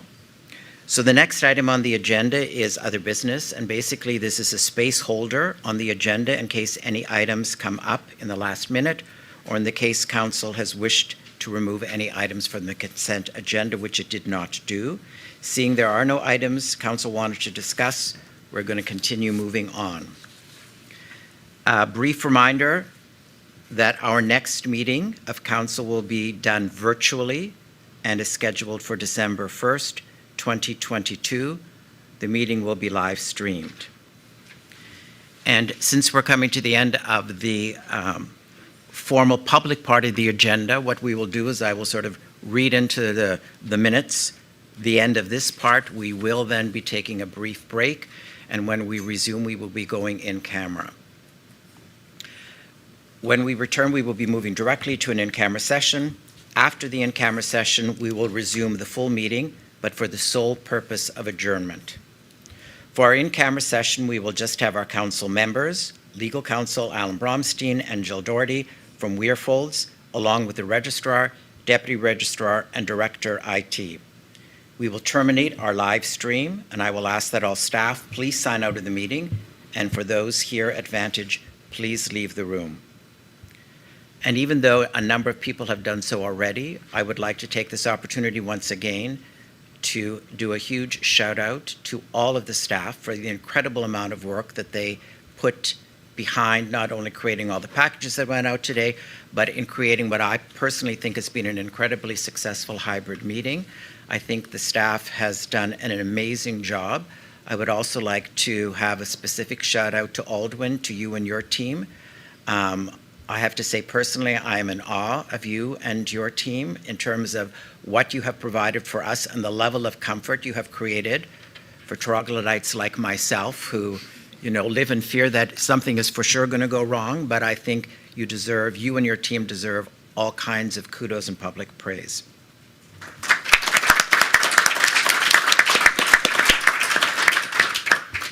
I would like to also thank all the participants who have joined the meeting through our live stream. I think it's really important that we have reached as many people as we do, and it certainly, I think, stands the college in good stead in terms of its determination also to be as transparent as possible.